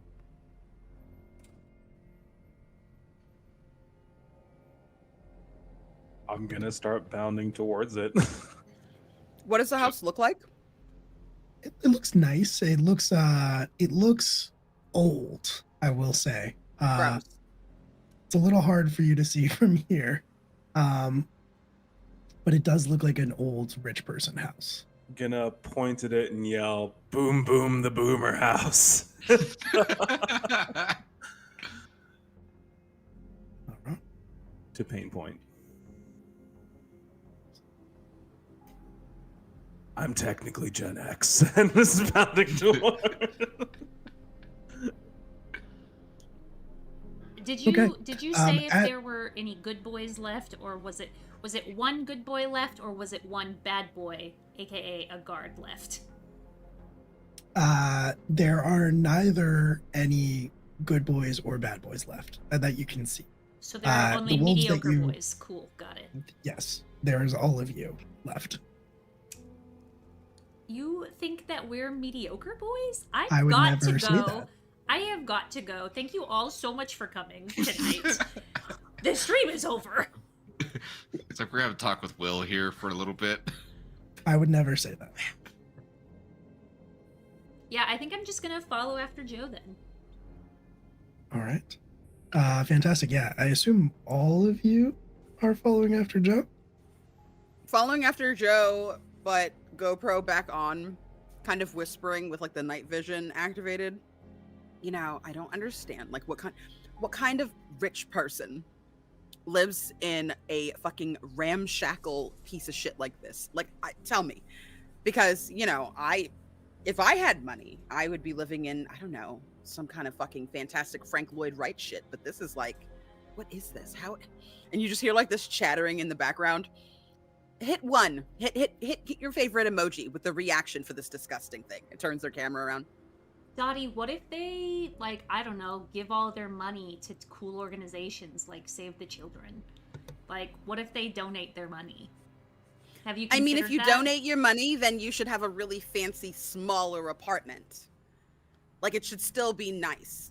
If they just, like, hoard their money like they're fucking dragons or something like that, do you think they have a basement full of cool shit that I can take? Because maybe that's why they're so... I mean, I'm all for donating your money, especially to save the children. But at the same time, I mean, they should save themselves. Look at this. This is disgusting. Is ooh an emoji? Ooh is an emoji. Yeah, I mean, I would count it, especially if Is you're it like on technically Discord. emoji or an emoticon? What's that? Joe visibly ages by 10 years and continues to run towards the house. Visibly ages in a sexy way? Salt and pepper werewolf. Yeah. That damages armor piercing though.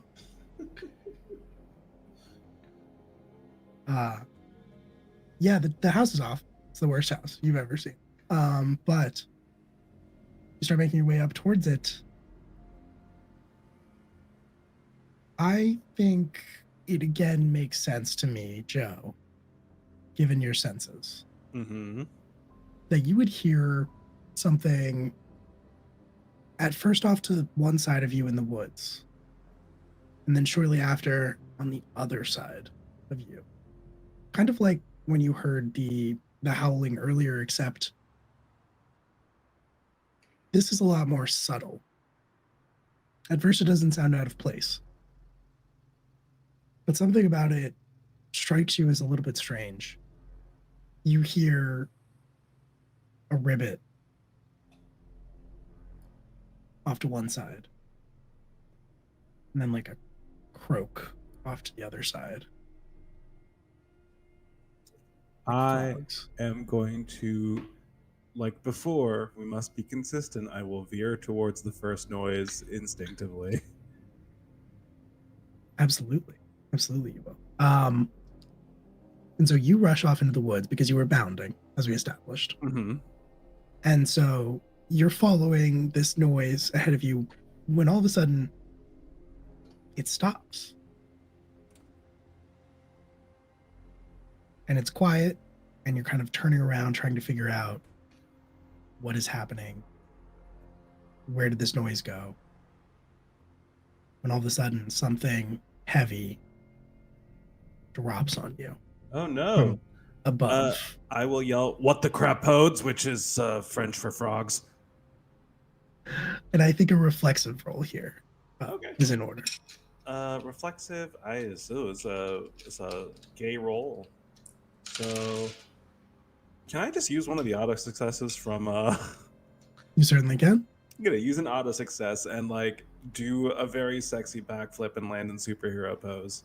Hell yeah. And it is in that moment, and I will ask now the group, did you follow after Joe? Or are you all waiting by the road or continuing up to the house, or what are we thinking? We're coming. I'm definitely pulling up the rear because I'm complaining Cool. a lot. Then I'll as go the ahead. rest hell yeah. Then as the rest of you are following after Joe, you arrive just in time to see him do a sexy backflip. To avoid something that fell out of the tree, or rather dropped to the tree, you see somebody land in a crouch. You see somebody land in a crouch and then straighten up to their full height. They seem almost maybe somewhere between like 6'5" and 7 feet tall, if you had to guess. And they vaguely have the shape of a human, except their skin is a vivid, like green color with a strip of like pure black running up over their head, their unmistakably frog-like head. As you find yourself face to face with what can only be described as a large frog man. Long legs, as you might expect. They look very powerful. Webbed fingers. And a shirt. A very tacky shirt. That is unmistakably from the 2024 Target Pride collection.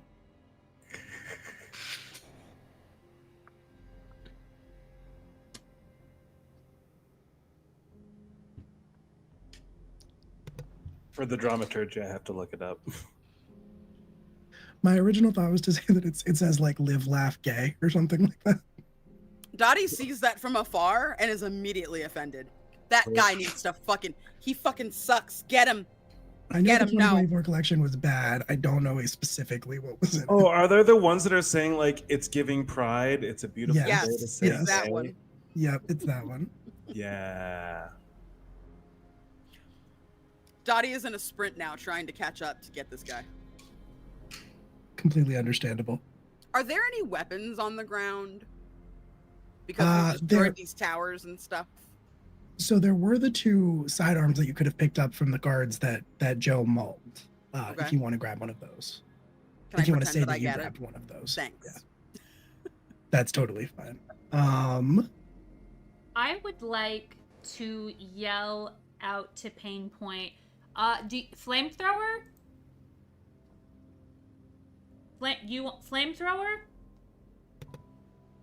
I mean, I'm not gonna argue with you. And it's out and tossed to Dottie. She goes to like throw her sidearm back to you. Like, do you want to trade or? and he'll grab it and say, "Do you? Shall I give you a little demo?" I mean, yeah. I mean, like, there's nothing hotter than like a person who's going to show me how to use a fucking violent weapon. Go ahead. And he's going to come up and stand behind Dottie, and he'll say, I know you know where your hands go, but, and he'll take No, the you hand, should show me. I have no idea where my hands go. and they'll take the hand and place it under, and then over here, and then get really close to your ear and say, just finger it, and then walk away. Dottie is kind of just standing there. They look at their GoPro. The red light is not on. They're like, fuck! Stupid, stupid, stupid! Yeah, Dottie. What did they say? Dottie, we can do it What again did you- later. I will what did stage you it say? for you. Like, you see her just standing there. They're kind of like, still, you're talking to her? No. Not registering at all. Not listening. Not paying attention. Carries the gun upside down. Is like, this is fine. Wasn't listening the entire time. Sorry. And the frogman notably is not running away. The frogman is facing you head on if you want to try to use said flamethrower. I think when they snap out of it, they like write it. They've seen action movies. And they're like, eat shit! And then just fucking all out. Just try to blow this guy away. And I think that'll be a forceful roll. it's 1d6 plus 2 damage plus 2 forceful. Okay. Okay. Cool. That is a 7. Okay. 7 is a mixed success, so you can do damage. You'll roll that 1d6 and add 2. 3. Okay. The flame washes over, like engulfs this frog creature, burning away the It's Giving Pride shirt, but leaving it just in burned tatters. It's not wearing any other clothes, notably, just the shirt. And you said 3 damage? Yeah. Donald ducking it. Donald ducking it all the way.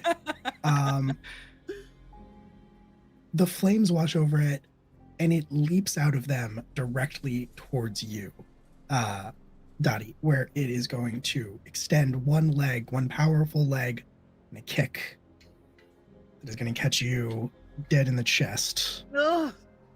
I don't know if you have armor, but well, it's only going to be 3 damage. Obviously, I don't have armor. That looks That's fair. horrible. Can okay? can I leap in front of Dottie to take the blow? Interesting. If you want to make a reflexive roll, we'll see how that goes.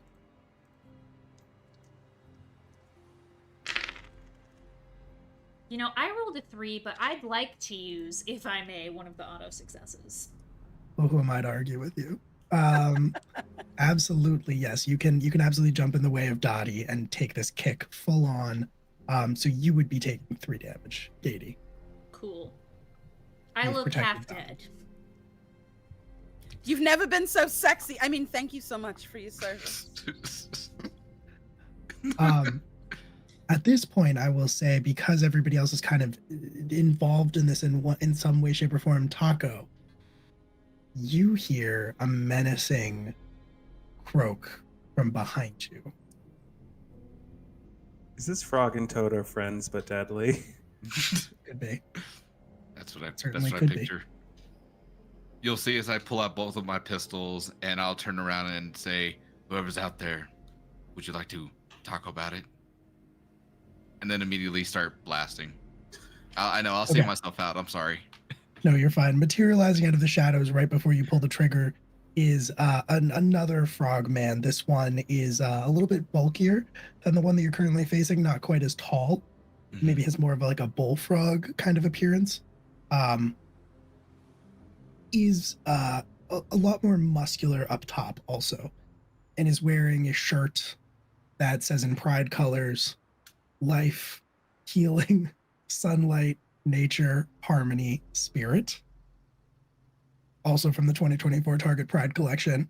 And in this case, is carrying in one hand a wooden paddle that is engraved with the words, "It's giving charcuterie," which is another real item from the 2024 Target Pride collection. I wish that I could do an instant replay right now, because you said a wooden paddle and eyebrows went up, and then they were very disappointed immediately afterwards.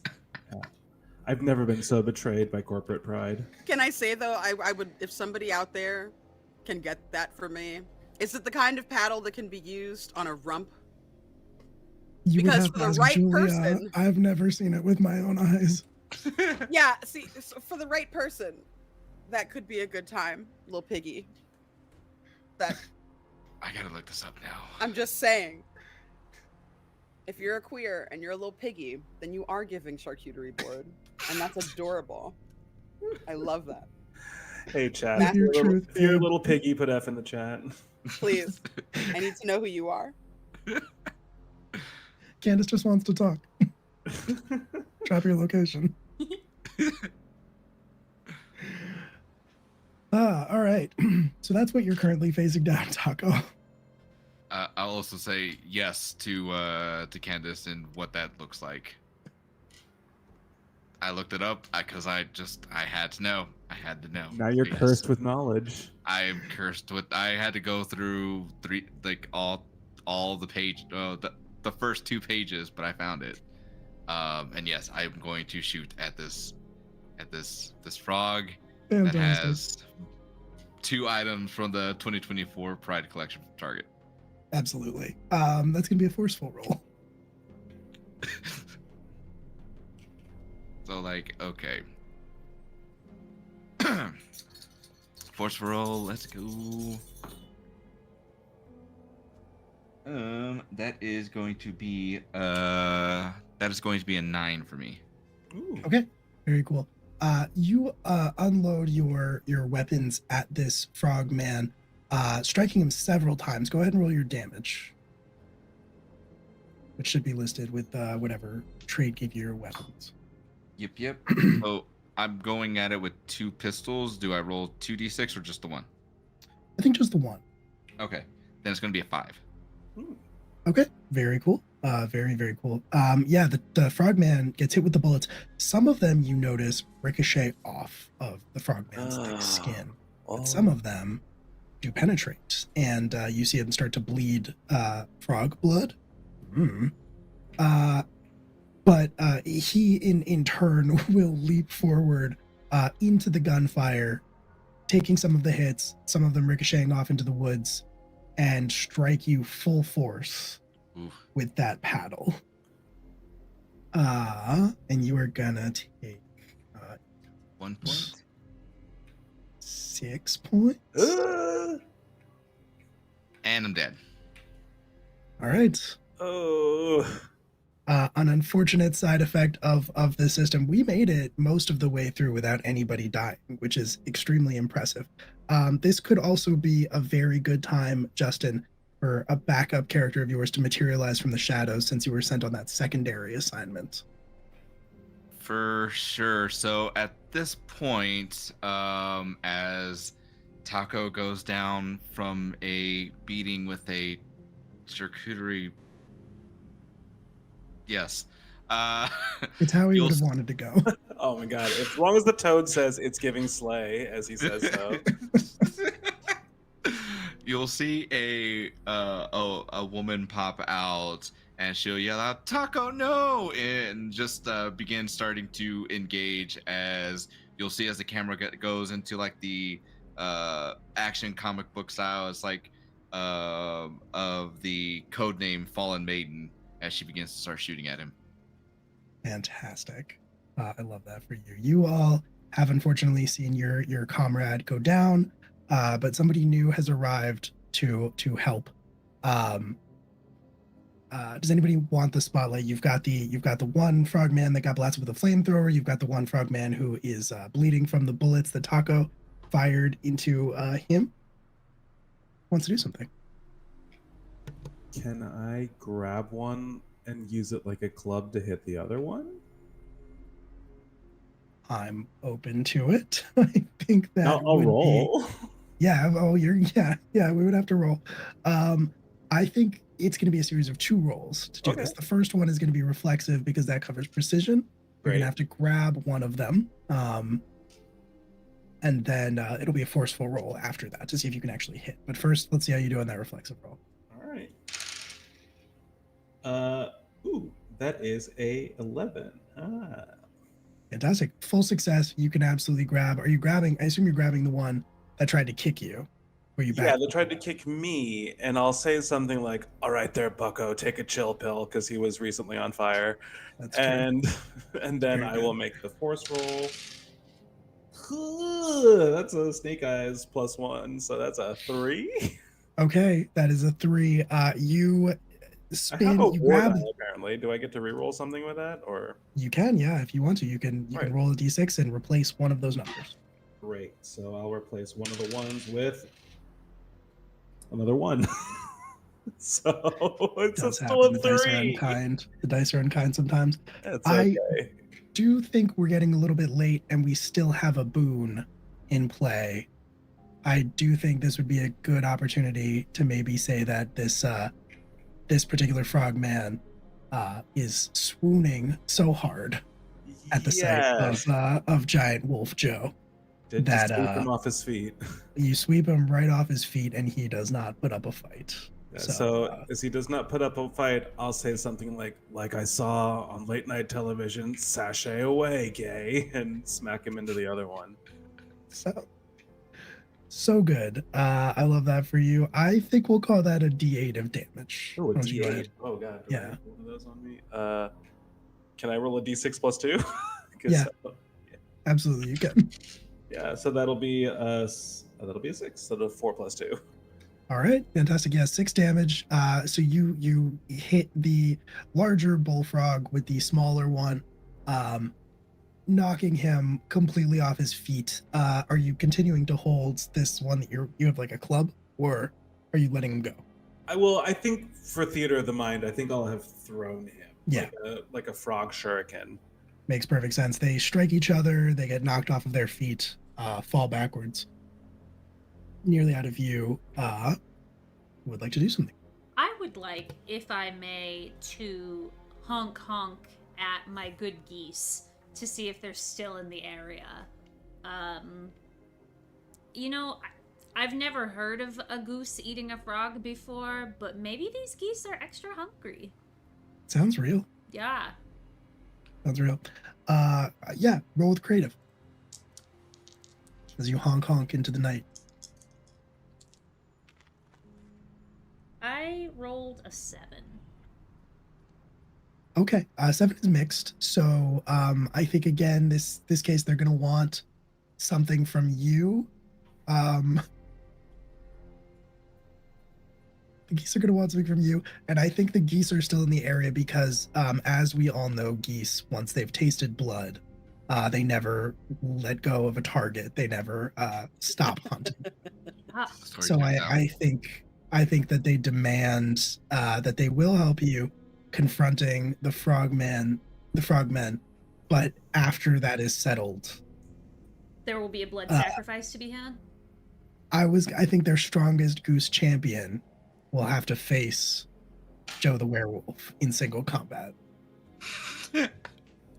That's a fight I'm willing to watch, so I honk away. All Without right, telling and Joe, so- of course. Of course, obviously. So the geese out of the sky, the same geese that swarmed you earlier, Joe, plummet down on top of the frogs, just pecking and biting and slashing at them. Don't worry about it.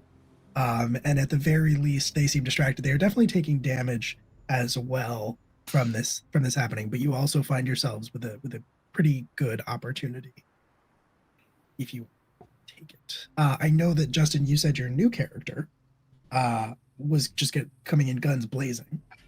Yeah. So I think, yeah, you see these goose swarm over these frogmen. It's gonna be another forceful roll. Okay. I will go ahead and do the things. First roll. That's going to be an 8 for me. Okay, very cool. Roll your gun damage. Alrighty. 1d6 plus 1 reflective. So that's going to be 2, 3, 4. This one. Okay, yeah, 4 points of 4 points of Damaggio. Okay, cool.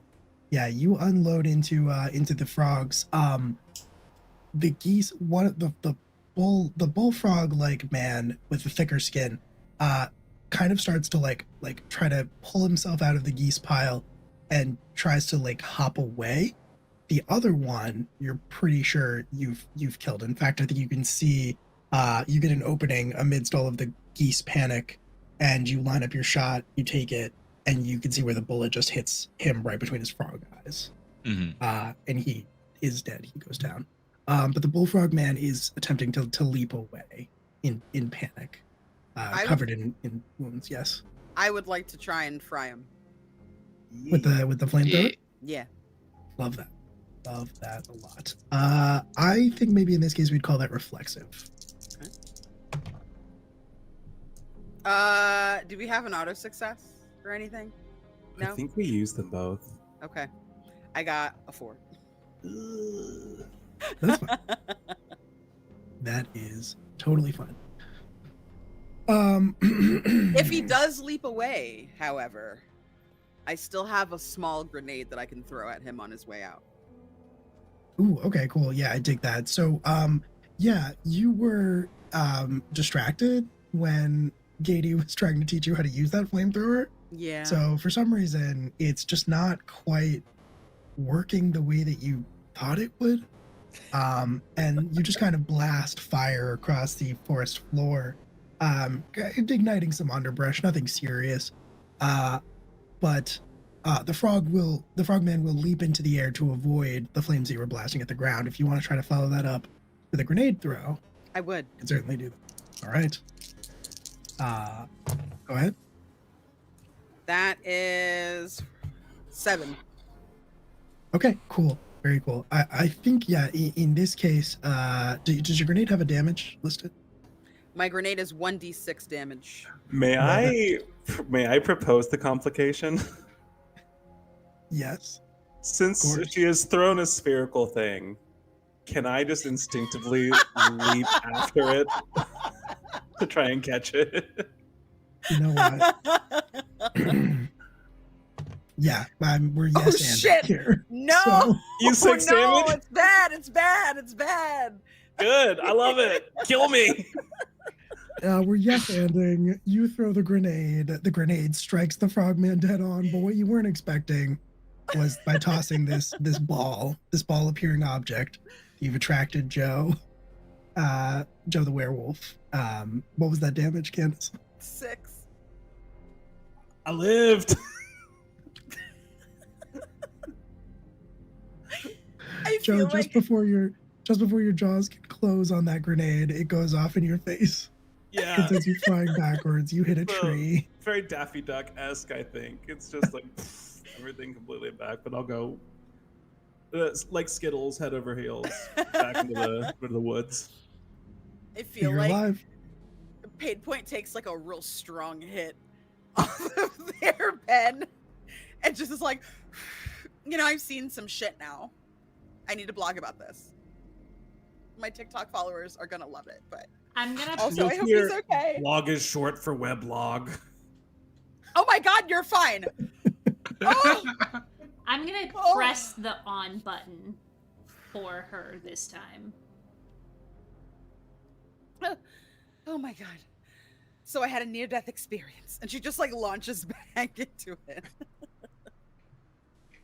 And you've shot one of the frogmen. You've blown up the other one. The geese are still there. They demand blood in the form of single combat. I think everybody Joe. earlier was very distracted, so they didn't hear my honk honks. And they're probably honk honking at me, and I'm just looking at Joe, and I'm not saying anything. Maybe like a little like finger point, thumbs up, and that's it. I'm not giving any other indication. I think the other geese will part as the biggest of them steps forward, waddles towards you, menacingly, Katie, and says to you in a series of honks, uh, one day we will face each other on a field of blood. But not like this. Not today.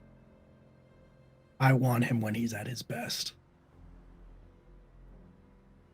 That's really respectable, honk honk. I appreciate that. What about an old man? An old evil man. An old evil man with a really gross looking house. I don't know. I don't know, dog. We don't fuck with old men. They give us bread. Fuck. What if we gave you bread? You got bread? We've got bread and we've Show me the got bread. bread. It's in the house. Throw us some bread. You got money for rainbow suits, but not for bread.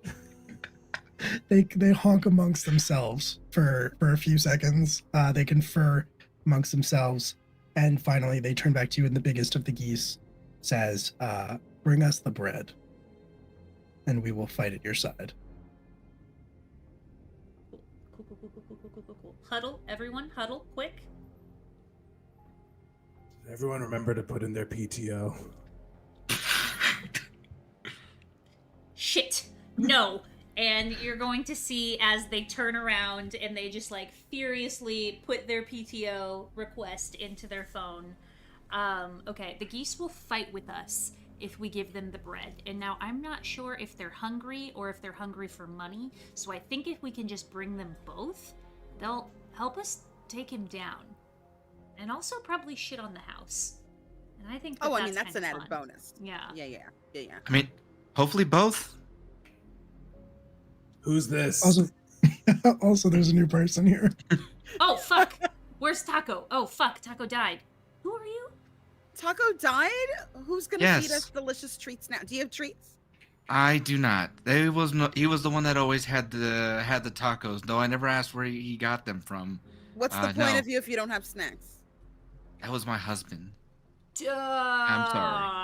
I feel really bad for asking you this, but Taco had lots of tacos stored, and geese aren't very smart.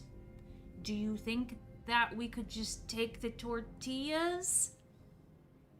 You'll see it's like she walks over to his body and like pulls out like a bundle of like tacos just stuffed somewhere in like one of his coats. He's like, again, I have never figured out where he got these from or how he stores them. And then she kisses her fingers and puts it on his lips like, mi amor, siempre. And then walks away. Walks up to you all. It's like, he's got these. We'll see what they can do. May I? She'll hand him over to you. Geese leader, Honk. Would you like your bread with or without fixings?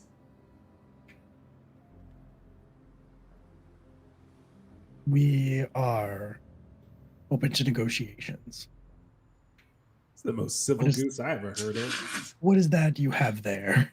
This is a human and also werewolf delicacy. It is a taco, and it comes in many forms and flavors. Oh, fuck yeah, dog. Give us those tacos. And I hand the tacos over to the gaggle of geese. Bro geese.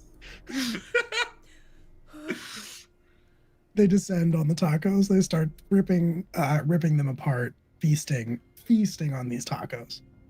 These geese are living.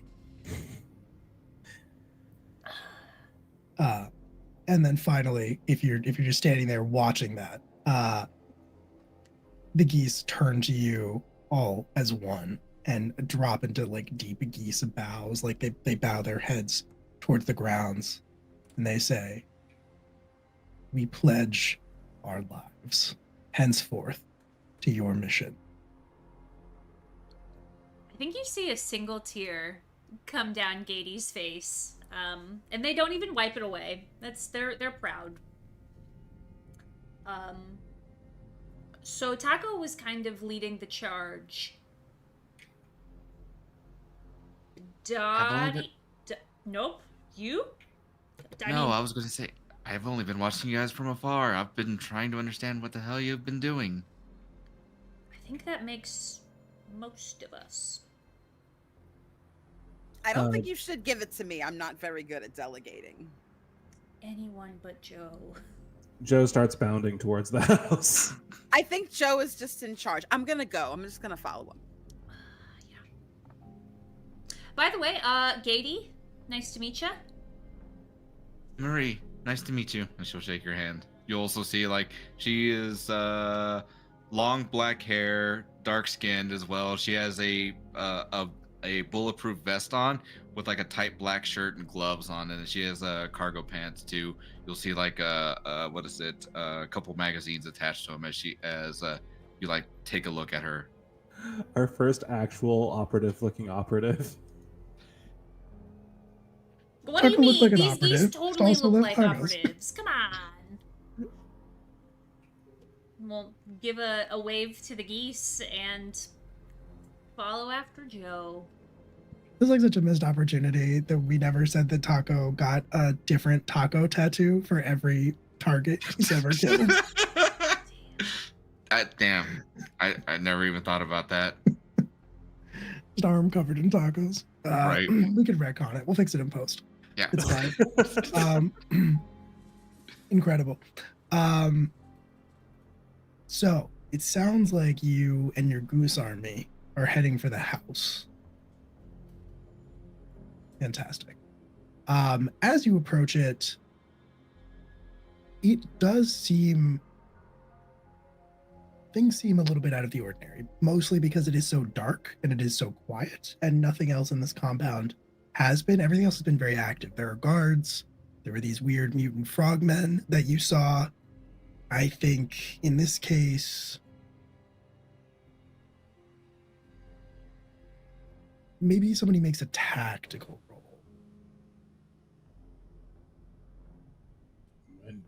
I'm bounding ahead. I'm happy to I was do gonna it. say, probably not Joe. I can make a tactical roll, but I've been rolling like shit all night. Even better. Let's go. Embrace the chaos. Yes. 6. Okay, that's very close.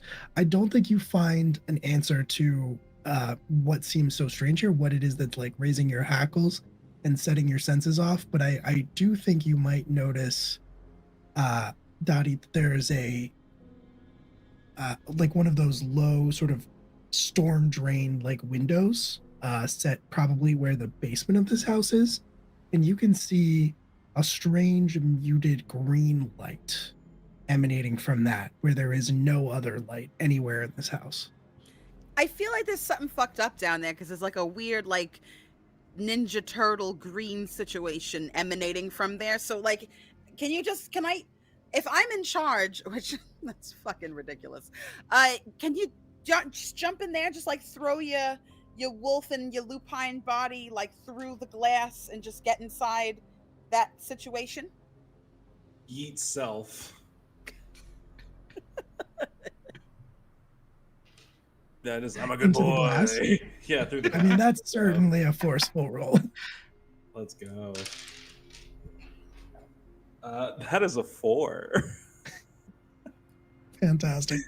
I think, unfortunately for you, the window and the wall of this is at the exact moment that you strike them, the full moon goes behind a cloud. Yes, And it's you just Joe. feel your wolf strength fading from you. So this is a point of order question. Yeah. When I'm in animal form, I have 6 extra hit points. And if I take those away right now, I would technically be at -1. So do I die? I'm going to leave that up to you, and I'm going to say I'm fine if this is a temporary thing, like the moon goes behind a cloud, suddenly you're normal for a split second, and then you're back. Or up to you if this is the end of your transformation and you drop to -1 hit points. Well, we'll put it to a vote with the other three. Should Joe die here, or do we continue? Because I'm fine with either. I feel like you should do evens and odds and roll for it. Agree. Ooh, right. that's good. That's good. All right, so odds, dead. Evens, Joe just takes damage. That's a 4. So I live. He lived. I lived. Bitch. You live. For So a yeah, split so second, there's a you brief transformation. Yeah, and clunk, regular Joe splats into the glass, slides down, and then back to werewolf Joe.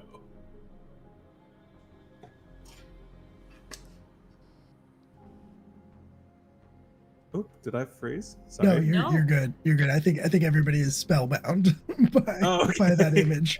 Yeah, But the head goose will turn to you, Gady, and will say, you know what? I think he's been through enough. I think I'm gonna let him live. You're literally, that's all you see. Like, so, if there were some evil old men around, you're a goose. You obviously have been around the block a time or two. We've got more tacos that we can give you. Are you a tracking goose? Or are you a goose that doesn't like tacos? Show us the tacos. These keys drive I'm a gonna hard be bargain. I'm gonna be so real with you right now. I don't think you have more tacos. Yeah, but I can lie about it. Will. Jeez. That wasn't Will. That was the goose. The goose is being Oh. so real with you right now. I don't think you have more tacos. You don't Flat-throat think geese. that I have more access to food when I get inside that house? Old man has to eat. Old man needs minimum 1,200 calories a day just to survive. The goose confer amongst each other, and you can't pick out the majority of their conversation, but you do hear, like they all seem like they all say in unison, "Yeah, old man, gotta eat. Old man, too, gotta eat." All right, your intel checks out.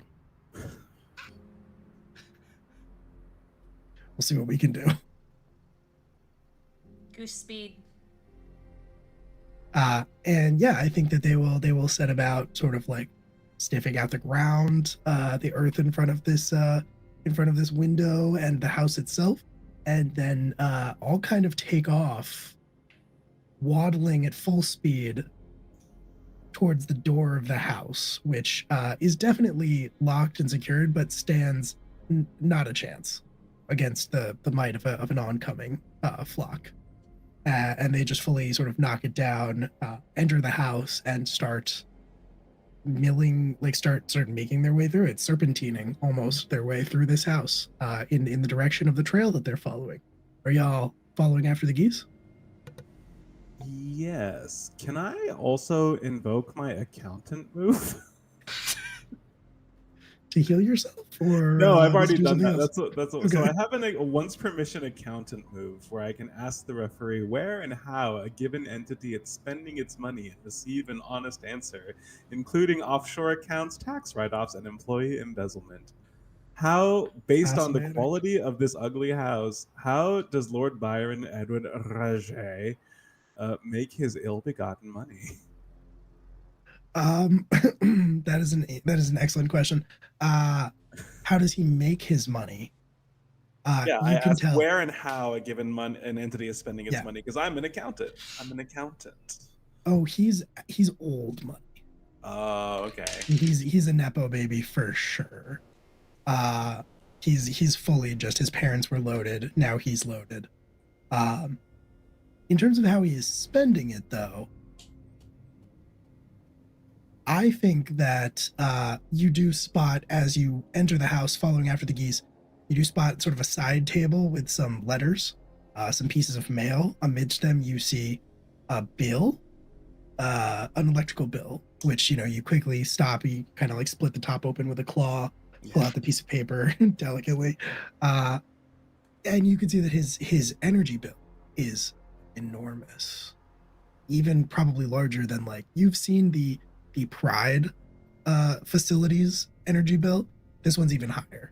So you don't know what this dude is doing, but it is consuming massive amounts of power. They chose a really good font for this invoice. Very legible, very sensible. Cambria? Garamond. Ooh. Sexy. No, it's Ariel. Tried and true. Ariel is only good as an accoutrement font, never the main one. It's a little garish for my taste.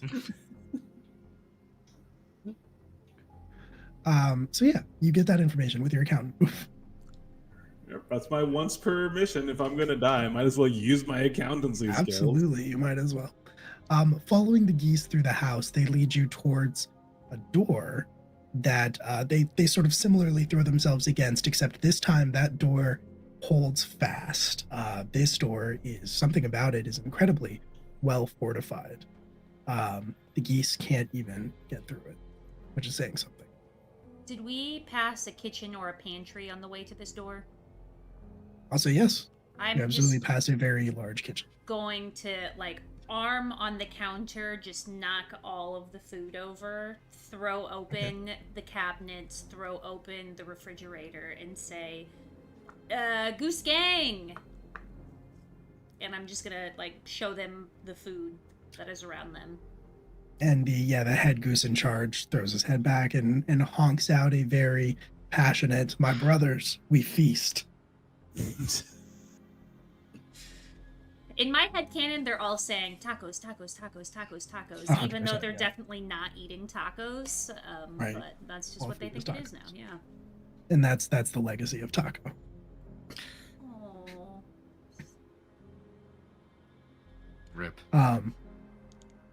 But what do y'all want to do about this door?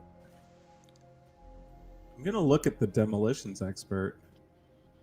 Yeah, I think that we get to the door, and I'm using my last war die. That she's Ooh, all right. she's already like noodling. Like she's got like a pocket of like a thing of wires that she's pulled out of her pocket, and like some cool like shrapnel stuff, and it's already like tinkering, Absolutely. making low key goblin sounds. And I think when she's done, she's like, all right.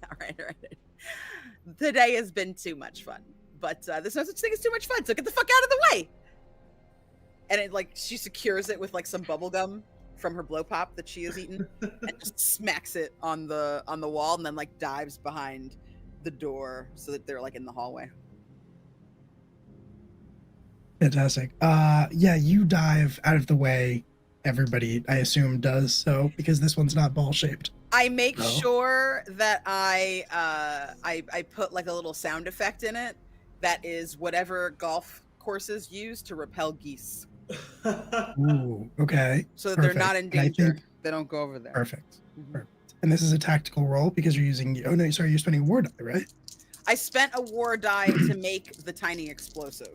I have to. Okay. That's part of my bomber skill. Right. Okay. Cool. That is a 9. Okay. Very cool. With a 9, it will succeed, but at cost. And so I think it goes off, and you do see the door explode inwards. But as it does so, it clatters down what can only be, from what you're hearing, a sharply descending staircase that goes on for a while, like a comically long time, just making a lot of noise as it goes. Is this motherfucker Bruce Wayne or something? What the fuck is this? I think you mean Goose Wayne. And I'm going to look at the ducks who are just going in on all of the non-tacos, and then I'm going to look back at you, give you a wink. I give you like a thumbs up, all of them. Do you Like remember a- that conversation about how Joe is less sexy when he talks about accounting stuff? I don't Yeah. remember this conversation. Yeah, so like you're really sexy, but maybe a little less on the Goose Newton or whatever you just said. So a little less dad joke and a little more daddy? Oh my god, it's like you read my mind. Personally, I don't mind the dad jokes myself. Of course you don't, Marie. Yeah. She like marches past you. Didn't bring any tacos. I'm gonna look at Marie and say, look, your husband just died. I'm not going to lay it on thick for you. Unless you want me to. But I'm gonna be thinking of a taco the whole time. And so will you. Maybe we can think about taco together. That's weird. You made it a little weird. Yeah, let's go. Let's okay. Fantastic. R.I.P. As you He was a good man. reach the top of the stairs and you look down, you see a long staircase that descends for a comically long time. But you do see the bottom, mostly because the bottom is illuminated with more of that strange green light. The It bottom almost is seems above like me. it's pulsing. This is yeah, I see what we're doing here. This is good. It's a good bit. Who's above you? You're at the top of my Oh, screen. Candace is above me on screen. Oh, okay. Oh, I get it now. wonderful. That's session over. Yep, that's our stream, everybody. Have a good night. Thanks for coming out.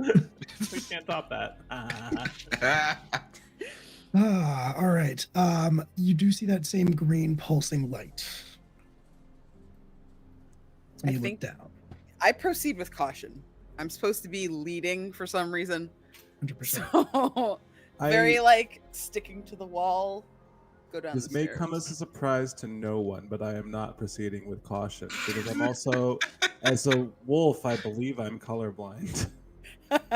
So I see no ominous green light. I just see light, and I'm down the stairs towards it.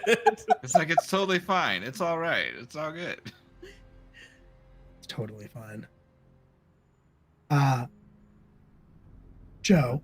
Let's make sure this sacrifice to the moon god is tax deductible. When you reach the end of the stairs, and I assume the rest of you following shortly thereafter, you see basically that this is a wall in front of you, but it branches off to the right into a large open room that honestly you would kind of think is impossibly large, just given what you've seen. You don't know how far under the house you are, but you can really only assume based on the size of this that it would have required the entire hill that the house sits on to be hollowed out. Looking around, you see a lot of strange markings all over the walls in a language that you don't recognize or even understand. The entire room seems to be almost carved from stone, built up block by block, a material that you don't recognize. And all of you are taking this in as well. In the center of the room, you see a ziggurat rising up from the floor.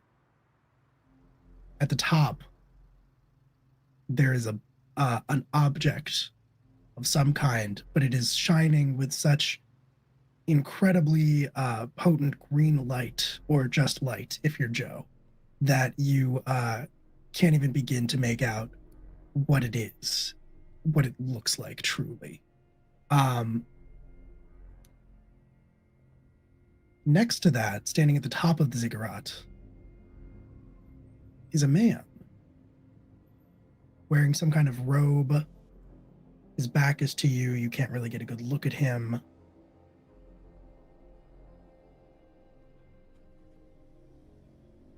And that's what you see immediately. But as you enter, perhaps because he was forewarned by the loud sounds of the iron door clattering down the stairs for a very long time, he speaks in a resonating voice that echoes off of the space that you are in, and he says, "So, you've come to save the children, have you?"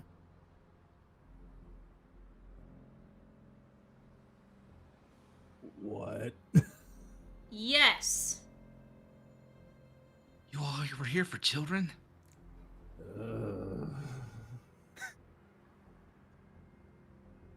Well, you're too late. Or rather, you will be by the time we're done. Well, that just doesn't make sense. What do you Feel mean like by that. that? Well, who We're on time. no one asked you. Well, you just didn't make sense. Is No, that it's your like- villain I'm monologue? word All right, salad. I have more things to say. Well, you're more saying them things to say. poorly. I will get around to it. It'll all make sense. Well, could you hurry up?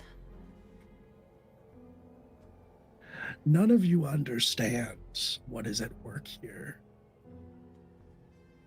Not a single one of you. And he kind of like puts his hand out with it hovering over the source of this green light and says, "You encountered my disciples in the woods, did you not?" Your dead frogs? Oh no. They're not frogs. They never were frogs. You see, and he turns around and he throws the robe off of his shoulders, and you see that you see that he is nearly naked, except for Jorts. God damn Except for it! jorts. No. I think it's fair to say jorts. I think it's absolutely fair to say jorts. And then a black tank top that says equal, but the U is a rainbow, and then ITY underneath it. Who's itty? No, it says equality. You don't need it. Never It's mind. 2 lines. Those are 2 separate items. Look, never mind. And as he is speaking and he has his hand over the light, his Why his, is it an Arial font? his skin starts to sort of ripple and change and take on a, dare I say, more frog-like appearance. And he says, "First, they turned the frogs gay. And now, I will turn the gay frogs." What are you turning the gay frogs into? No, I'm turning the gays into frogs. That's Wait, so you're gay? I mean, it's not any of your business, but yes. Why are you turning the gays into frogs? I don't understand. You're spending so much money on electricity for something that is potentially magical? How does one budget for that? Look, just shut up, okay? It's a good play. It's cool. I'm doing a cool thing. I don't know about that. I'm probably the least cool person here, and I think it's pretty lame. I don't understand why you wouldn't just like let people like opt in or opt out of that, because I know quite a few bears that are tired of being bears that would love to be frogs personally. A whole demographic that's willing, I don't understand. that's wanting. I mean, those legs. Have you seen the legs? Are you kidding me? Okay, well, did I mention RuPaul's that Frog this- Race? I mean, it makes itself up. It Did I writes itself. mention- Did I mention that my magical frog idol is powered by the souls of children? Did I mention that? Yep, Do you and have something see, to say that's about where that? we're just gonna have to put a pause on this. Not cool. Well, what kinds of children? Nope. Like, Nope. No. not like, I don't know. I mean, like evil alien ones. Nope. Nope. Nope. She like covers the GoPro. So like, you're like not cool with that then? Can you fix that in post? Because people are gonna think differently yeah. about you, Dottie. No, I care about kids. I was actually a babysitter All for kids, most of my though. life. So, I care about them. They're wonderful. But I'm just saying, all right, you're right. He's evil. Okay. Yeah, and we I'll like do it. all kids. I'm We do. I clearly love evil. kids. Okay. I'm turning into a giant frog monster. Will you as shut we're the fuck up speaking. for a I'm second? clearly We're evil. Listen, Hold on, we're having a We're trying to conversation. handle something, okay? You've It's made a called a bigger mess than you sidebar. know. Dottie, okay, so we're good with kids. We like all kids. Yeah, no, we love kids. Because you were being a bad girl in not like a hot, sexy way. Oh, Yeah. I will think about my actions, and I will be better in the future. And also, you're right. I don't have any more grenades left, so I can't blow this guy up. I am going to cup their head or their chin area and say, "That's my good girl." And I can turn anything that I want flammable. Frogs are flammable, right? Mm-hmm. If there's something flammable nearby, I can always ignite it, but the fire will uncontrollably spread somewhere inconvenient. Will tell me where. So I'm just gonna go right from her cheek. Incredible. Right from her cheek to him, and I'm going to touch him and ignite him on fire. Okay. All right. So he is standing at the top of the ziggurat. He's pretty far away from you. I don't know that you can touch him, at least not right now. But he is, as you turn to look back at him, his form is mutating and twisting, and he is growing larger. Like, you see the skin kind of like, as it's turning more frog-like, it's also bulging out. And he's becoming a much larger version, much more hulking version of a giant, a frog monster. More of a frog monster than a frog man, perched here at the top of the ziggurat. And I will say that as he completes his transformation, he will take a flying leap, and he will land at the bottom of the ziggurat, much closer to you, much more approachable. And in a very deep, inhuman voice, say, "So are we good to?" Oh, this, yeah, we're so good. Handshake?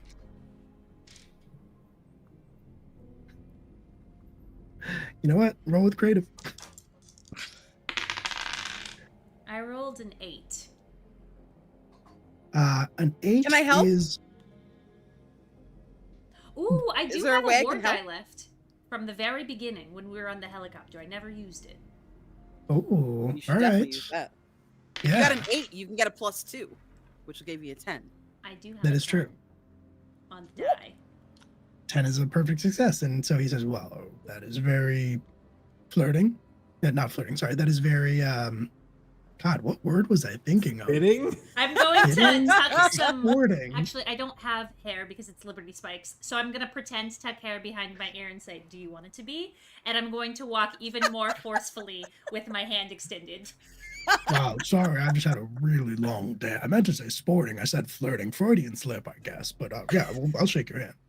And with that, fire. On fire. Flaming On flaming fire. homo. He screams. He screams in surprise and shock. And how could this happen? And now he's on fire. He doesn't immediately die, of course. He just kind of starts thrashing around and lashing out with his frog limbs to strike at each of you. Who would like to take an action here?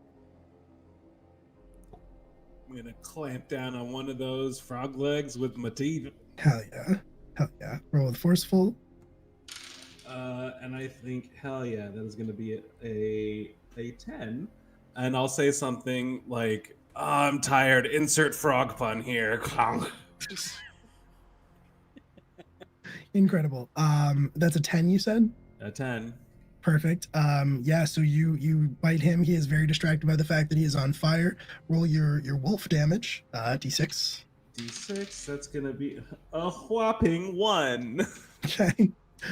You're having a hard time getting through his tough frog skin, but you are hanging on to his leg. Frog. All right, yeah, no, I'm gonna clamp on and I'll probably catch on fire, but that's okay. And would anybody else like the spotlight? Dottie yeah. is sulking in the corner, listening to the flirting and just like puffing on their vape pen. Okay. Yeah, there's not a lot of. There's mostly screaming happening currently. I don't know if it's. I guess. It is peak homosexuality to want someone hot to light you on fire. So, like I said, Dottie is pouting. Great point. You got me again. one thing the things you'll see Maria. is like you'll see is like as the conversation is going on, Marie just like takes her backpack and begins assembling like this long sniper rifle that has like the big ass scope, but on the side of it, it has a red dot. So she'll pop in the magazine, and as this is going on, she'll take aim with the red dot and take a shot. Dottie is Fantastic. suddenly much more interested in Maria. That's a 10. Maria's technically single. With a 10, that is a flawless execution. Roll your damage. Yes. That's going to be 7 points of DiMaggio. 7 points of damage. Damn. All right, cool. Yeah, your round from the sniper rifle rips through his mutant frog body that is already on fire, screams in pain. Again, not done fighting, still thrashing around, but definitely injured, definitely feeling it and very hurt. What And else you'll we see- got, team? And you'll also see she'll pop out that round that she had just shot and getting ready for the next one. Dottie, it'd be really Well, hot if you used that flamethrower that I gave you earlier. You know how Oh to my use your god, I fingers. totally forgot that I had a fucking flamethrower, you know? I'm so sorry. Okay. And she You had like a takes it off of her flamethrower? back. She like takes it off of her back and she's like, "Eat shit, frog! You're a fucking asshole!" And just makes him more on fire, hopefully. I think that's reflexive. 10! 10. Here are the Oh, shit. rolls. Yeah. Here are the good rolls. 1d6 plus 2 for damage. Yeah. Can I add +2 or an extra d6 because I just smoked my weed? Yes. That's what it says. So Yep. That is what it says. okay, so I am gonna just give another d6. That's a 4. Yeah, can they like breathe 8. the weed smoke into the flamethrower Oh, fire? Absolutely, they can. I feel like the pen is like sticking out of my mouth the way that like one of those like awesome old school badasses that have the cigar with like the fucking giant gun. It's like that. Yes. Yeah, 8 points of damage to that frog. Hell yeah. Hell yeah. 8 points. By He the is way, I more just want on to say fire. this isn't because you're a frog, it's because you're an asshole. For the kids.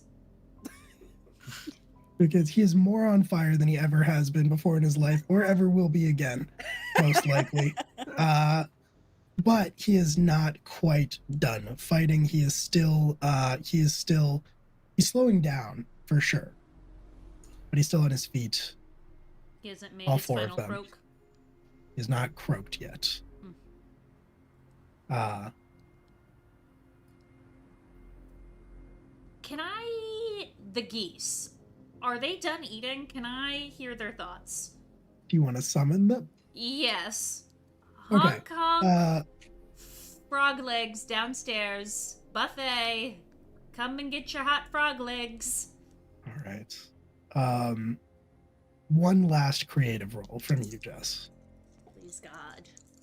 Anything but an 8? Well, I rolled a 3, so maybe they're still feasting on tacos. I think it's likely that they are still feasting on tacos, and I think you hear over all of the frog screams, the frogman screams, just that same chant of tacos, tacos, tacos, tacos. I can't blame them. Understood. It's understandable. Sorry, gang, that's all I've got. Without the geese, what am I? I'm not A pyromaniac. In my defense, I haven't even used the flamethrower. I just happen It's to true. be that much of a gaming. Oh, Nope. oh, Yeah. You have the sidearm because you traded with. Oh, I do. yeah. That's I true. say that very specifically because the other perk of the accountant thing is if I noticed and correct an inconsistency in the fist game, I get a war die. Okay. Well, I'm going to take I'll allow aim it. with that sidearm. All right. Fantastic. That's going to be a reflexive roll. Go ahead and roll that. I was going to say maybe Gady is more of one of those voyeur pyromaniacs where you just like to watch the fire. You don't like to cause the fire. Yeah. Yeah. It helps when there's a hottie pulling the trigger. I rolled a 7. Cool. 7 is a mixed success. So, yes, I think in this case it's perfectly obvious what happens. Katie, if you wouldn't mind rolling the damage of the sidearm, which I believe was a D6. 2. A 2. Okay. 2 is fine, is enough in this case. The frog, you shoot the frog, line up your shots, take that last shot, pull the trigger, hit the frog directly in his giant frog eye. It's a very hard target to miss now that he is enormous. He dies pretty much instantly, but in the process rolls over onto his back, inadvertently extinguishing the flames covering him. I'm so sorry, Katie. Yes, John. I would like to take his body to the top of the ziggurat and perform my ritual sacrifice to the moon god to restore the souls of the children. Yes. With the last light fading from his eyes, you carry Lord Byron Edward Razier's body to the top of the ziggurat, and I think this will be a creative roll to complete your ritual. Because I'm an accountant. How does You did just earn yourself a war die. I did, so I'm gonna re-roll one of them. Yeah. And I rolled better, so that is going to be 8 because it was a 10 minus 2. Okay. With an 8. It's a partial success. With an 8, your mixed success, you perform your sacrifice to the moon goddess. You feast on his frog flesh as the life fades from his eyes. You let the frog blood run down the sides of the ziggurat in tribute. And you feel in your heart, you intrinsically know that this is a fine offering, but it's not enough to restore the souls of the children. The goddess demands more. You must surrender the wolf inside of you. Oh, that's fine. I was gonna do that anyway. So gonna be like, yeah, take it. And as he like poofs like Steven Universe style back into regular old Joe the accountant, he just goes, hot dog. The wolf spirit leaves Joe's body howling the entire way as it flies up through the ceiling above you and up into the night sky. The artifact that is at the top of the ziggurat, which has been glowing green, the glow starts to fade into individual points of green light, which all fly off into different directions, and wherever they land, it materializes into a child, a very confused child. You can see as the light fades from the artifact that it is a frog idol, of course, and you can further tell that the altar that it stands upon, engraved into the side, it says it's giving human sacrifice because the altar is from the 2024 Target Pride collection. Let's go. Oh, it's always the best. And all of these children, all of these grateful children now are free from his terrible frog curse, and presumably any other gays that he turned into frogs, frog people, are likewise free from his horrific curse. And you can retrieve that artifact. And when you get outside, there is a helicopter descending from the sky, waiting to pick you up,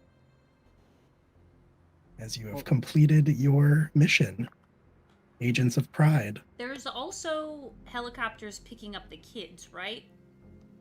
Yeah, they'll send more helicopters for the kids, for sure. Okay. Cool. Yeah. I'm sure we can expense account some chips and salsa and a couple IPAs. Joe, Yeah, bet. you were being such a good boy, and now you're just back to being Joe the accountant. That's who I am. Okay. Expense it.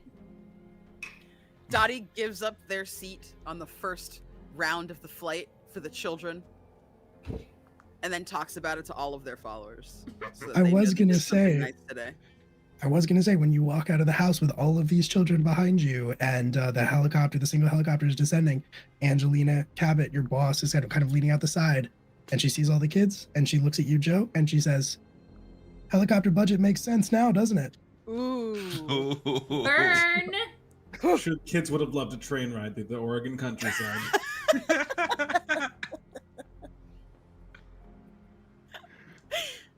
And I think that is probably where we will end Yay! our one shot. This was ridiculous. This brought me so much joy. Wow. So much joy. I In do fact, wanna- oh, go ahead. I was just curious, did anybody pick up on his name? I tried, and it went over my head. His name, Byron Edward Razier. Yeah. Byron Erasure. By erasure. Motherfucker. I'm glad he's dead. Yeah. Yep, Same. Not in this house. No, Mm-mm. never. No. not at all in this house. Not allowed. Well, my friends, let us tell the people who we are and where they can find us. Let us start with John. Hi, I'm John. I use they and any pronouns. I'm a director, dramaturg, and actor based out of New York City, and you can find me on the Moon Harbor Heroes podcast as the Legacies line. You can also find me just guesting on various streams all over the place, and on the Dungeons and Drama Nerds podcast. And otherwise, I'm around. I'll pop into other guest streams, then I'll float off mysteriously into the night as one is wont to do. And with that, I will popcorn it over to Justin. Hey everybody, thanks for tuning in again. I am GM Justin. You can find me on all my socials at Forever GM Justin or over at Roll D5, where we specialize in playing TTRPGs. I'm also part of the Castleton Project along with Candace. And yeah, what is it? Also playing on Philly by Night every third Sunday of the month, depending on scheduling, where I play Knuckles. And on top of that, you'll see me playing in a Call of Cthulhu series right now over at the Rediscovery RPG, and I'm about to embark on a Candela Obscura journey, which should be a fun time over at Twisted Fates. So I'm gonna popcorn it over to Candace. Hi, everybody. Jess is also in Castleton with us, right? Is that what you're saying? You're also in Castleton? Yeah. That's awesome. Castleton is. I'm gonna real be cool. honest, I can't keep it straight. There are so many of y'all. I'm Keep not it gonna lie going. though, it's actually pretty good. Yeah. Like it's oddly really good. Like people are really into it. Like I've had people like write me letters. It's anyway. Yeah, in Castleton, I'm Candace. You can find me at the Candace Marie on Twitter and Blue Sky, at Candace Magnificent everywhere else. You can see some of my writing in the upcoming back channels by Backwards Tabletop, as well as Tangled Blessings expansion by Cassie Mothwin. You can hear more of me in the podcasts Bloom and Blight, which is a Girl by Moonlight podcast, as well as Candlestick Crimes over on 12-Sided Stories. If you like Call of Cthulhu, please vote for me and my crew at 12-Sided Stories for best streaming content at the 2024 Ennies. We were nominated for a fucking Ennie. Super over the moon. So please give us your love. And then you can see me in a bunch of other places. I know there's something I'm forgetting to say, and it's important, and I should be saying it, and I'm not. So just look at my social. Thanks. I'm gonna popcorn as well. Oh, all right, cool. Hi, hello. My name is Will. I was your storyteller tonight, or your referee, since we were playing Fist. You find me all over the internet. Normally, I'm over at Live from the Apocalypse, which is the not-for-profit charity TTRPG channel that I helped found, co-founded 3 years ago. We've been going for a long time. We're still going. We're not stopping anytime soon. We make streams and podcasts. There's a bunch of stuff that I run over there. You can check out the Masks Actual Play podcast that I run and edit, Academy H, wherever you get your podcast. It's a very good time. We were Audioverse Awards finalists up until very recently. Check that out if you want. Our Monster of the Week Actual Play podcast, Cryptid Community College, is coming back for a second season very soon. New episodes of that will be dropping. If you want to hear me do a bad Scottish accent, that is the podcast that you want to listen to. Other than that, I think the only other thing that I have to talk about is tomorrow I will be on Chaotic Wholesome Presents, the table talk show. We'll be talking about all kinds of things with really great people. Check that out. I think that is at Candace probably knows the time. I don't have the calendar in front of me. It's going to be at 6 p.m. Eastern time. That. Hell yeah. And that's what I got. So I'll popcorn it to Jess. Friends, I'm Jess, and my pronouns are they, them, theirs, and I'm on the internet as Jess the Human. That's Jess with one S. Thank you all so much for being here. Thank you for helping us raise $240 for Save the Children. The match still goes on for, I think, the next, 2 days. So if you don't have money today, but you have money tomorrow or the day after, and you want to get in on that match, go ahead and donate at the link, because you can't affect the game, but you can still affect real life. And that'd be pretty good boy, good girl, good non-binary babe of you. So you should do that. I also want to let you know that if you like donating and also Save the Children and also TTRPG items like dice and character commissions and custom songs for your TTRPG actual play and so many other things, there is a TTRPG charity auction going on right now at the link that I just dropped into the Twitch chat. There are 24 different items for you to bid on, with all sorts of different prices. Literally anyone could bid on any of these items. It goes for most of the month of July, and you're helping a really good cause. So just want to throw that out there. Thank you to Will for being our awesome GM. Thank you to Justin, to Candace, and to John for being here. Y'all were so much fun to play with. I had so much fun and was in stitches the entire time. And thank you again to everyone who donated and to everyone who is here to watch. So I hope that you all have a wonderful evening. Make friends, wash hands, don't eat paste. See y'all later. Bye-bye.